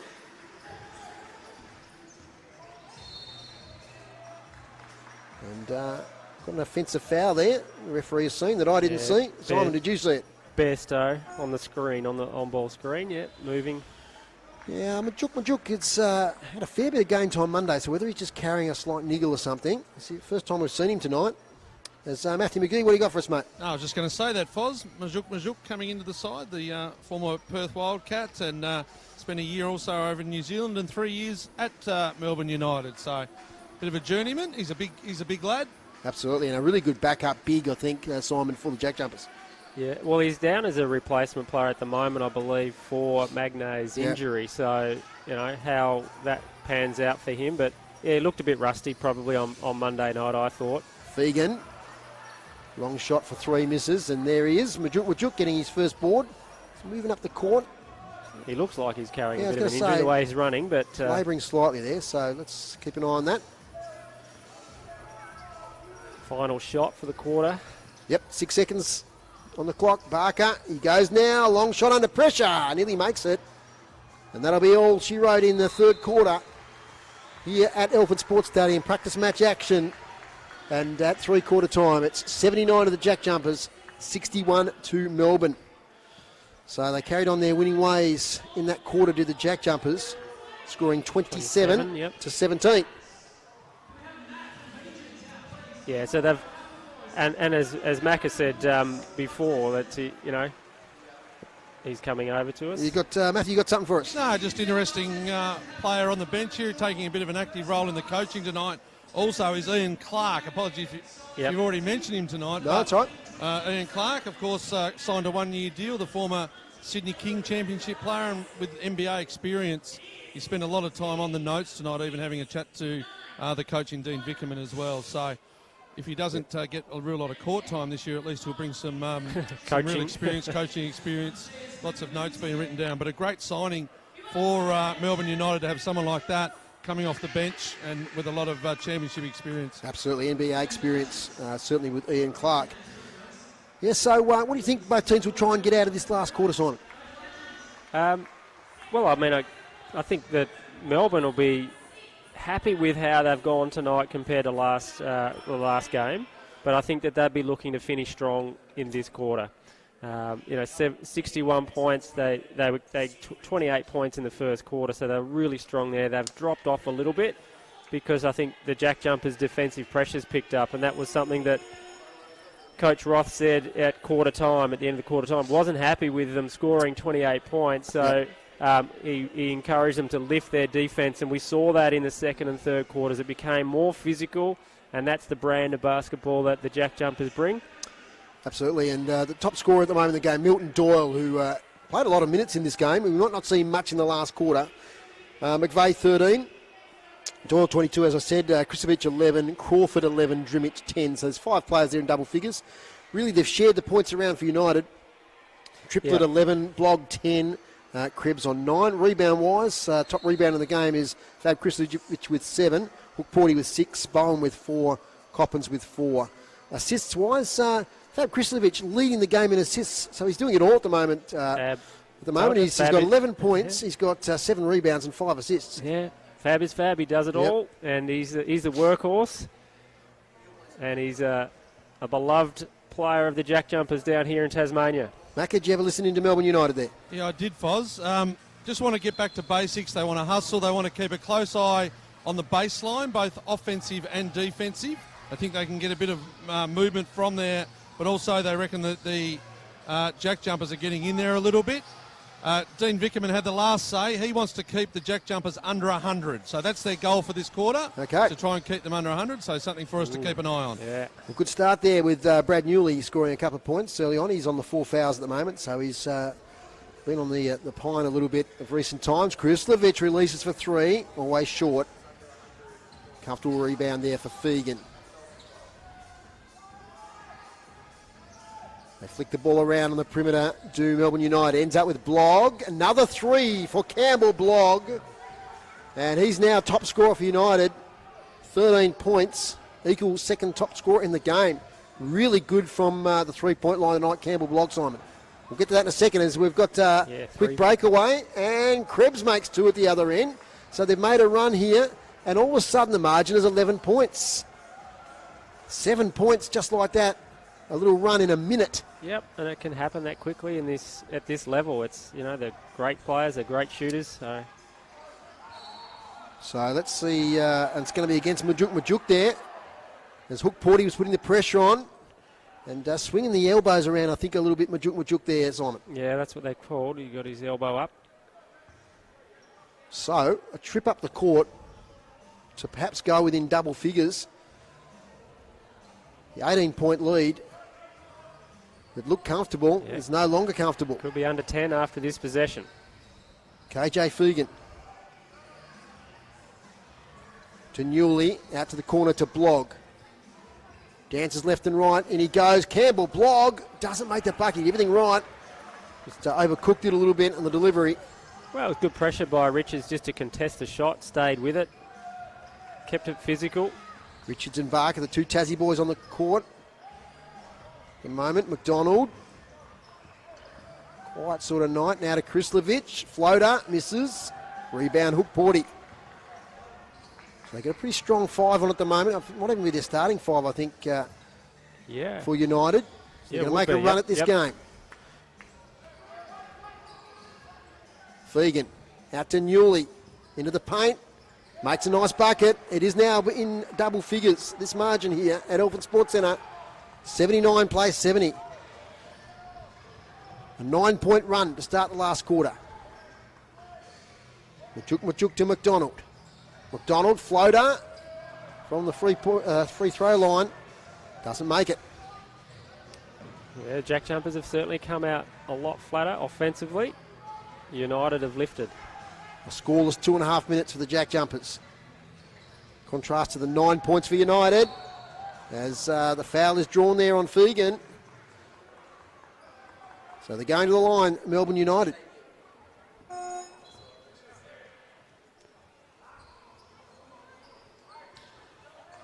Bowen back on, Triplett back on. Hook Porty has a rest, along with Blog. So, the crowd have just gone quiet here.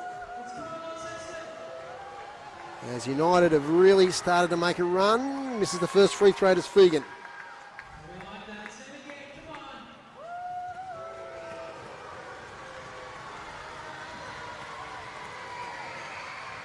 Makes the second. It's going to be interesting, Dave, to see how much longer Roth's going to wait until he makes some subs. It can be very tempting. Just, you see the lead whittle away, and you want to get your starters back in, but he's holding tight at the moment, having confidence in these guys. But there'll be a sub soon at some point, anyway. I'd think. You can see is Barker. So that's a nice little fade away there for 2. Yeah, you can tell yourself it's just a practice game, but the competitive juices do get flowing in this sort of situation. Krebs goes in, runs into Majuk. Now, how does the referee see that? Offensive, really. You just let me see. It's on Richards. It's on Richards. Yep. That's 4 fouls now for Jacob Richards. Won't be shots though. It's a baseline ball.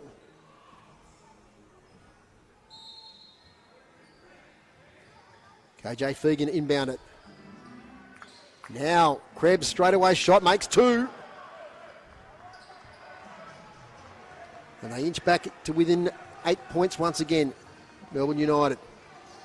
Yeah, good test here for the this group of the JackJumpers on the floor at the moment to see how well they can steady. And Majuk against Bowen. I think he draws the contact. He does. No, he doesn't. Offensive foul. Travel it was. Sorry. Yep. Yeah. Just lost his balance a little bit at the end there. Here we go, Sab. Comes Fab. Jacob Richards has a spell. As I said, he's on those 4 fouls.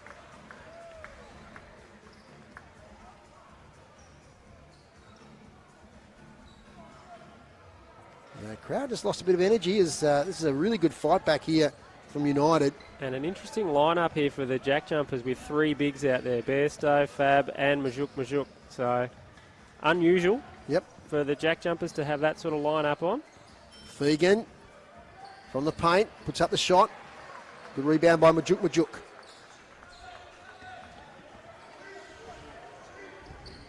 Dancing around is McDonald. Shares with Krislovic. Bairstow goes in. Somehow gets a shot away. Majuk does get a shot. He misses. Gee, a gilt edge opportunity there for the JackJumpers. Yeah. And the United might make them pay at the other end. And reduce that margin even further through KJ Fegan. No. Keeping it in though was Bowen. They'll get a second opportunity here. Down to 5.5 minutes now. Fegan falls over, somehow maintains the dribble. And now to Newley, who gets fouled by Krislovic. 4th foul. 3rd foul, I think, Simon, for number 20. No, 4th team foul. Team foul, beg your pardon. Yeah, no, sorry. That's crept up on us. Could be pretty interesting down the stretch. Yeah, none for United. So and the intensity's sort of gone out of the JackJumpers offense. The ball movement and the aggressiveness offensively is not there at the moment. Brad Newley misses the first free throw. And makes the second. Jacob Richards coming back in, which is interesting. He's on those 4 fouls. He's only off the court for about a minute or so. Matthew, what do you got for us? One player I have enjoyed watching tonight, Foz, is young Krebs for Melbourne United, the Tassie lad. He plays with some real niggle, and I don't know where he'll end up in their player roster when they all come back, but I reckon Coach Vickerman will enjoy him coming off the bench, playing a real competitor, the former Brisbane Bullet. 13 points tonight to Krebs. In goes Richards. That's great work from Jacob Richards. That's the 3rd time tonight. Yep. He's taken on the big fellas from Melbourne United and made a really important bucket. Stretch it back out to 9. Under 5 minutes now. In goes Foxwell. Hands it to Newley. Now, who's that off last? I think it might have been off Bairstow last. It was. Coppins comes on for Newley. He's been pretty good tonight, the veteran. Good work out for him. Foxwell takes his time with the inbound to Bowen. Foxwell will get it back again. Thinks about pulling the trigger, but now shares it. Triplett pulls the trigger, and we can see what he's done all night with that shot. He's made another one. Has young Zach Triplett, 14 points. He's been excellent from the perimeter in this game. 6 points the margin, the closest it's been for a long, long time. In goes Krislovic. Gets the shot away, little left-hander. Experience there from Fab Krislovic. Important bucket at an important time. Yeah, and the target of 100 points is looking like a well thought out target, and they're certainly keeping the JackJumpers under that target at the moment. The target could be to win the game here still. Yeah, well, they've got a shot at it. 8 points the margin.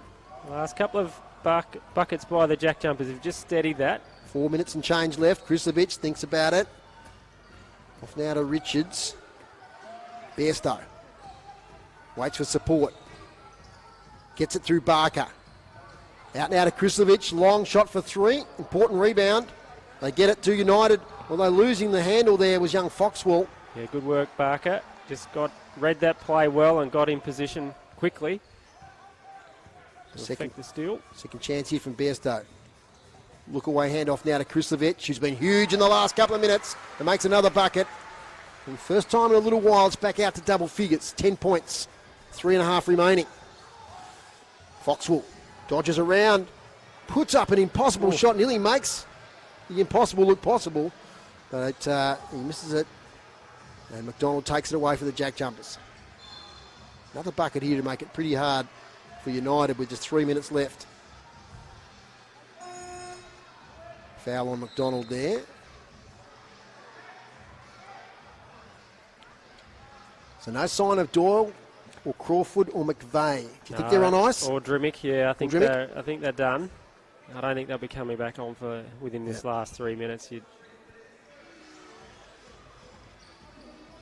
Maybe Lockie Brewer. Yes. Will he get a couple of minutes at the end here? A cameo? And Chilcott got a couple of minutes on Monday night. McDonald. Tough defence from Fegan. So is it a travel? It is. KJ Fegan called it himself. As he just took too many steps backwards there, did Sean McDonald. Whose night, it has to be said, is probably one that has been great. He's only scored the 5 points after a big haul of 20 on Monday night.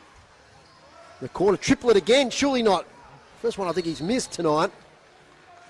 Well, I think also McDonald's probably had a little less time than Monday night. I think Milton Doyle and Crawford have probably had a bit more time tonight. So now Fab Krislovic, I think, commits a foul there. That is his fourth now. He's going to have a rest, and because we're in the bonus, there's a couple of shots on their way here for Melbourne United. For Kyle Bowen.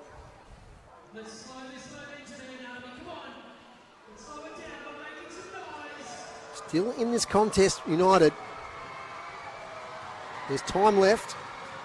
It's a very short free throw there from Bowen. So he misses the first one.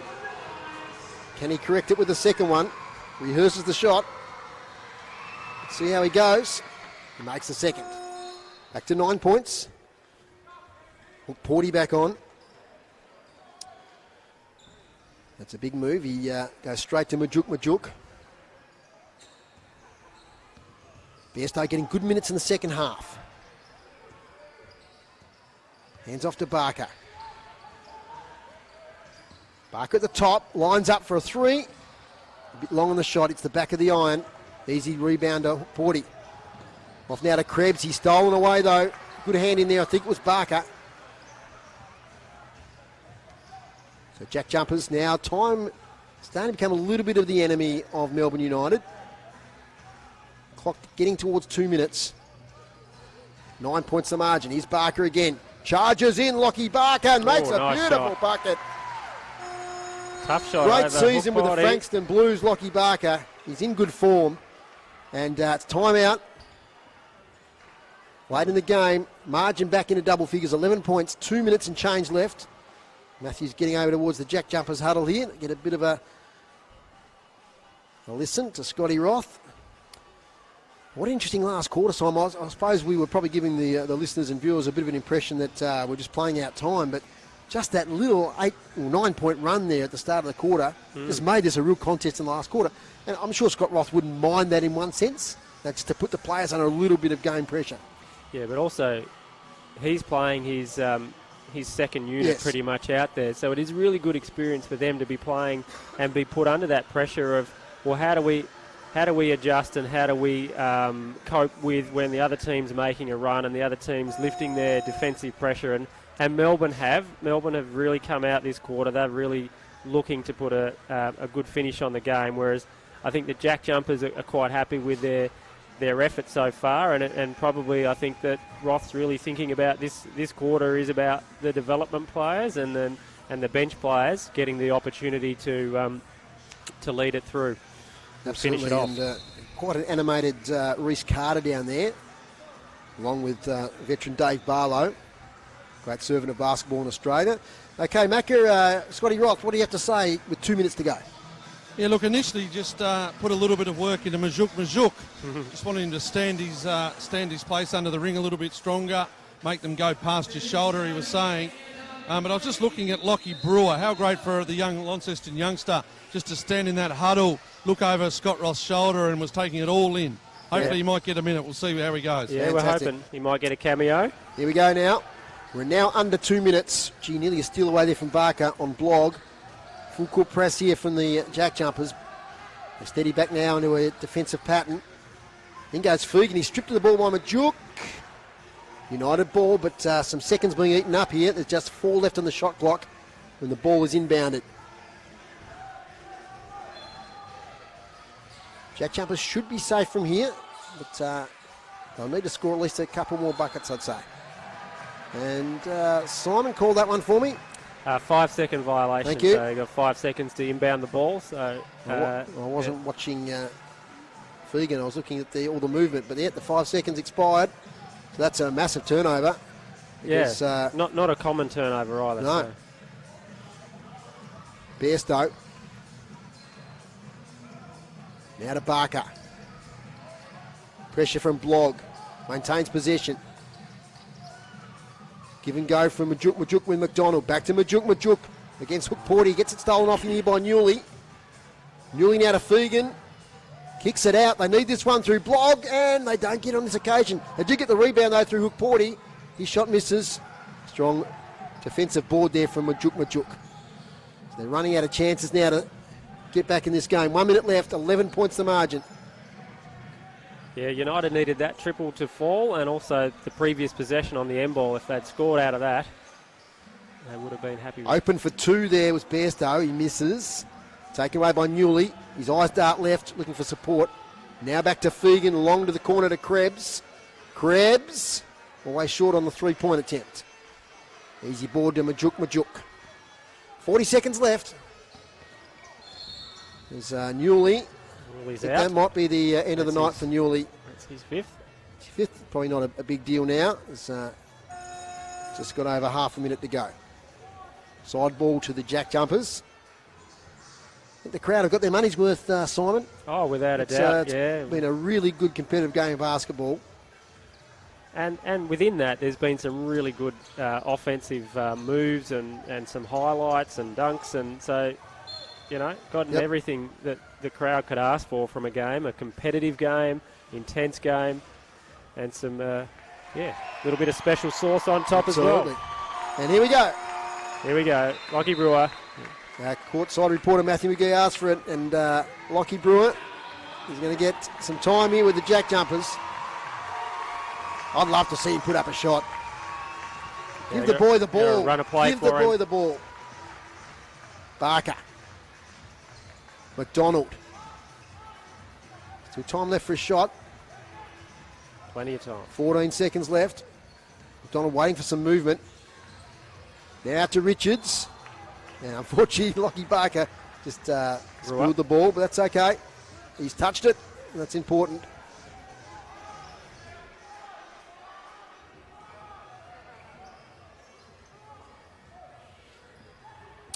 Last play of the game, I'd say.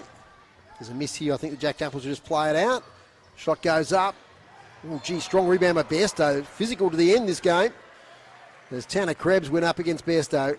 They make up there with a pat on the back each. No harm done, but it's going to be a Jack Jumpers ball. 12 seconds now. 12 seconds for Lockie Brewer to get a shot. Yes, come on.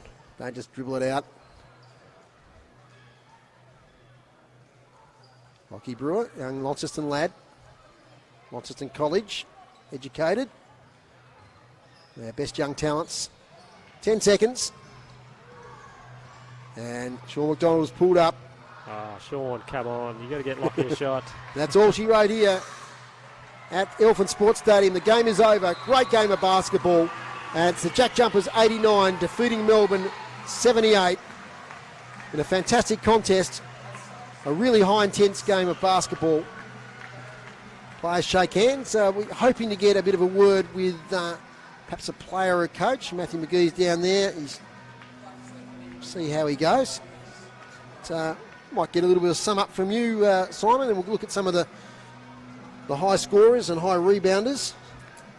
Just while we see what's happening down on the court. Yeah, well, United did their job in terms of that last quarter. They met their targets. They kept the JackJumpers under 100. JackJumpers only scored 10 points really in that last quarter. So, and United had 17. So they won the last quarter. They lifted their intensity for a good, strong finish. And yeah, as I was saying before, I think that overall was a really good quality game, and the intensity was there, the physicality was there, and we saw some really good passages of play from both teams and some good individual play as well. Absolutely. So Mark Radford down there, Mac. I wonder if you could, he's coming in your direction, see if you can get a quick word with him. No, he's gone straight to the rooms. So we might not be able to get anybody. We'll wait and see. He keeps hovering there. Because the crowd here tonight was fantastic. 1,100 people. And the players now stand and applaud the crowd. They'll be back here at the Silverdome in the middle of November for 2 big games, and I'm sure they'll be sellouts. I'm sure they will be. I'll be there. So will I. Leading scorers in the game. We've got, just as get the right thing here on the live stats. Doyle with 22. Doyle 22. Krislovic 15. Big second half for Fad Krislovic. McVeigh 13. Yep. JJ's. Crawford 11. Of course, he didn't see a lot of game time after half time, but we saw over those 2 games that he's going to be a really valuable player. He sure will be, yes. And I mean, you look at all their key players played around about that 20-minute mark. So Doyle ended up playing about 21. Some good contributions from the bench from the JackJumpers was Jacob Richards, 20 minutes, 7 points. And, did some really good things on the court. McDonald was solid, didn't score as much as he did on Monday night. For the United, Zach Triplett, who was really impressive all night, just every time he seemed to get the ball from the three-point line, he scored a magnificent bucket. Yeah, so Triplett and Blogg were really good, I thought. Yep. Yeah. So Triplett 14, Tanner Krebs, really physical game. 13 points, Blogg with 13, Newley with 10, Fegan with 8.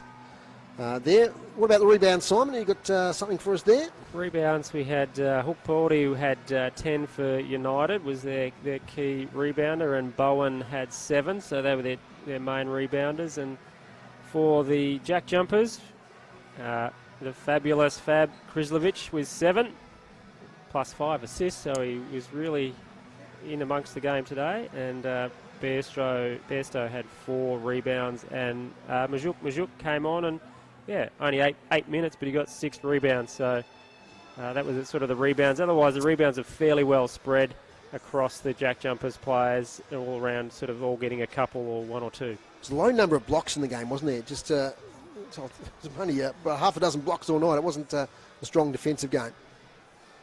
Well, in terms of certainly in terms of that sort of, I mean, you had Hook Porty, who was very close, but I think some of the JackJumpers offensive players were just good enough to get the ball up before getting blocked, and he can certainly change. He changed a few shots in there because of his size and his athleticism, but I don't think the JackJumpers really defensively didn't have a shot blocker. Like Fab is a good, solid defender, but he's not a shot blocking defender. Whereas Marcus Lee and Will Magnay are the guys with the athleticism, the jump, and the length to get up there for their blocks. So, who impressed you from United? Blogg and Triplett were really good, I thought. I thought Krebs was good in he only played limited minutes, but he was aggressive on the court. So 19 minutes, he had 13 points. He shot a good percentage, 55%. And so, I think as Macca was saying, in terms of where's he going to fit in the rotation, he'll certainly be in their top 8 of their rotation. I think they went after him to sign him from Brisbane, and he will play some good minutes for United, and he was impressive out there. And but I think Blogg, Triplett, Krebs, and even Bowen off the bench was very handy as well. And the more the games Ariel Porty gets in, to him after that Achilles injuries, the better he'll get. So the players were sort of hoping that the players might come back out from the rooms, and I think they are now. So Macca is just going to try and grab somebody as they come back out to the crowd before we wrap up our coverage.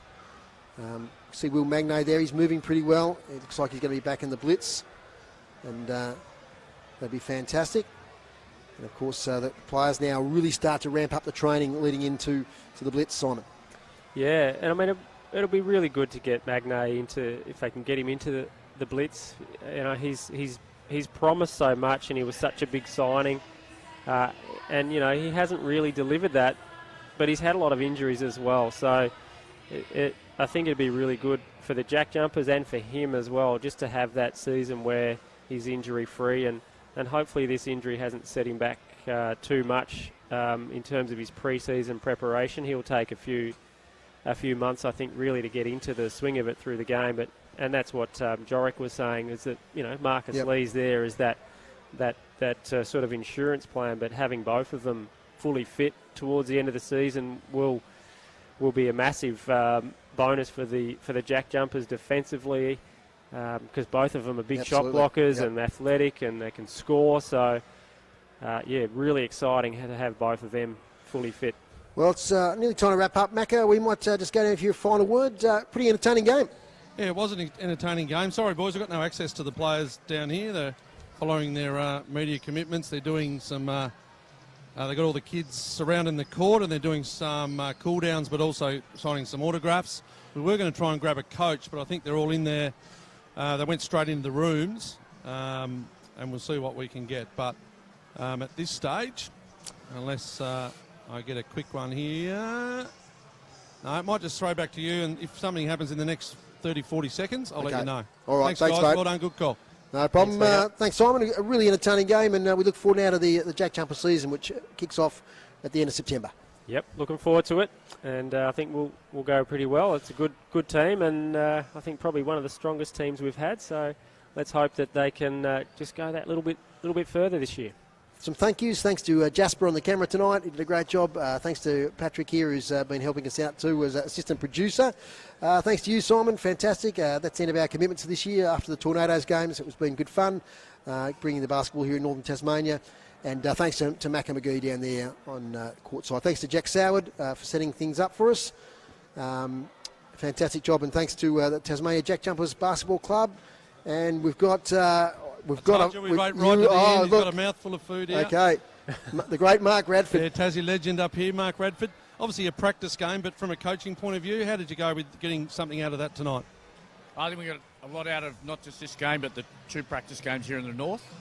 One from a club standpoint, like you can see still all the kids and the JackJumper gear still around the court, and that's really important for our club and always has been.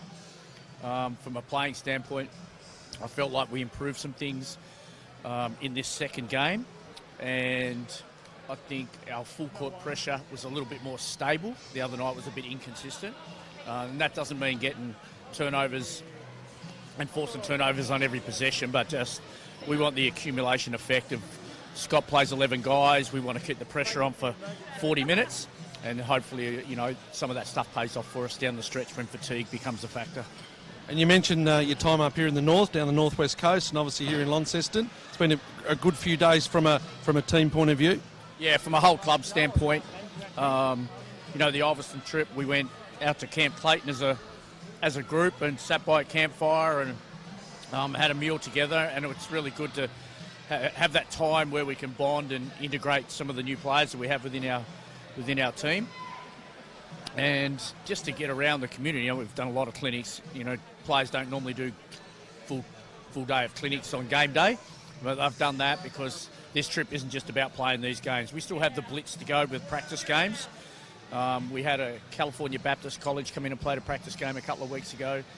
This trip north is for the greater good of the club and, you know, what the organisation has built around the state. We're really proud of it, proud to be a part of it, and I think, as I said, if you just look around this stadium, you can see what it's done for kids, for families, and it's connected the whole state. You know, I've been in footy and basketball in this state for a long time.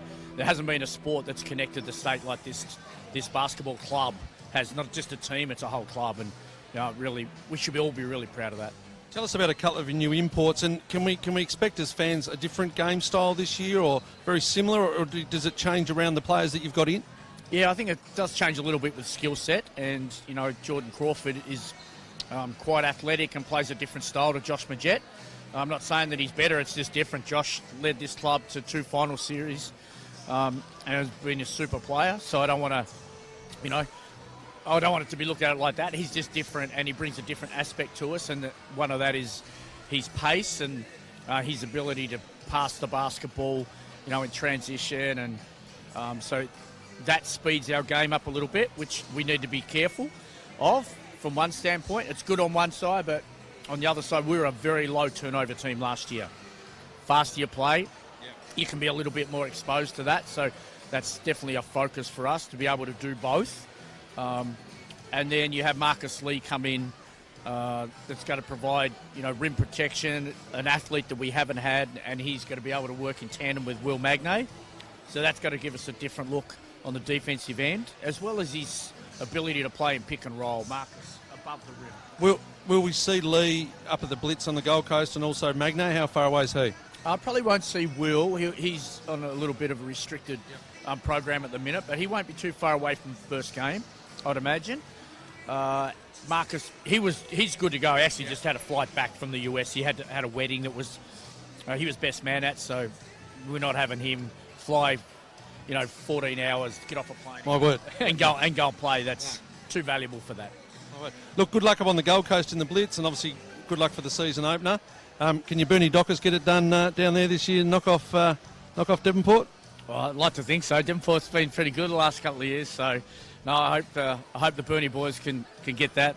I love my Dockers. I don't get to see them play as often as I'd like to, but I know some of the guys there, Bailey Bogue and the boys. They've been through a few finals, so hopefully they can pinch this one. Good luck, Rat. Thank you very much, and thanks for joining the boys on the broadcast. Cheers. Thanks, mate. Thanks, Mark Radford there. Great interview from Matthew McGee. We've gone a little bit over time, but we better wrap it up. Simon, thanks for joining us once again. Thanks, Dave. No worries. Final score here at the Elephant Sports Stadium. It was the JackJumpers 89, defeated Melbourne United 78. It's been a pleasure to bring it to you here on City Park Radio and the NBL live stream. Good night.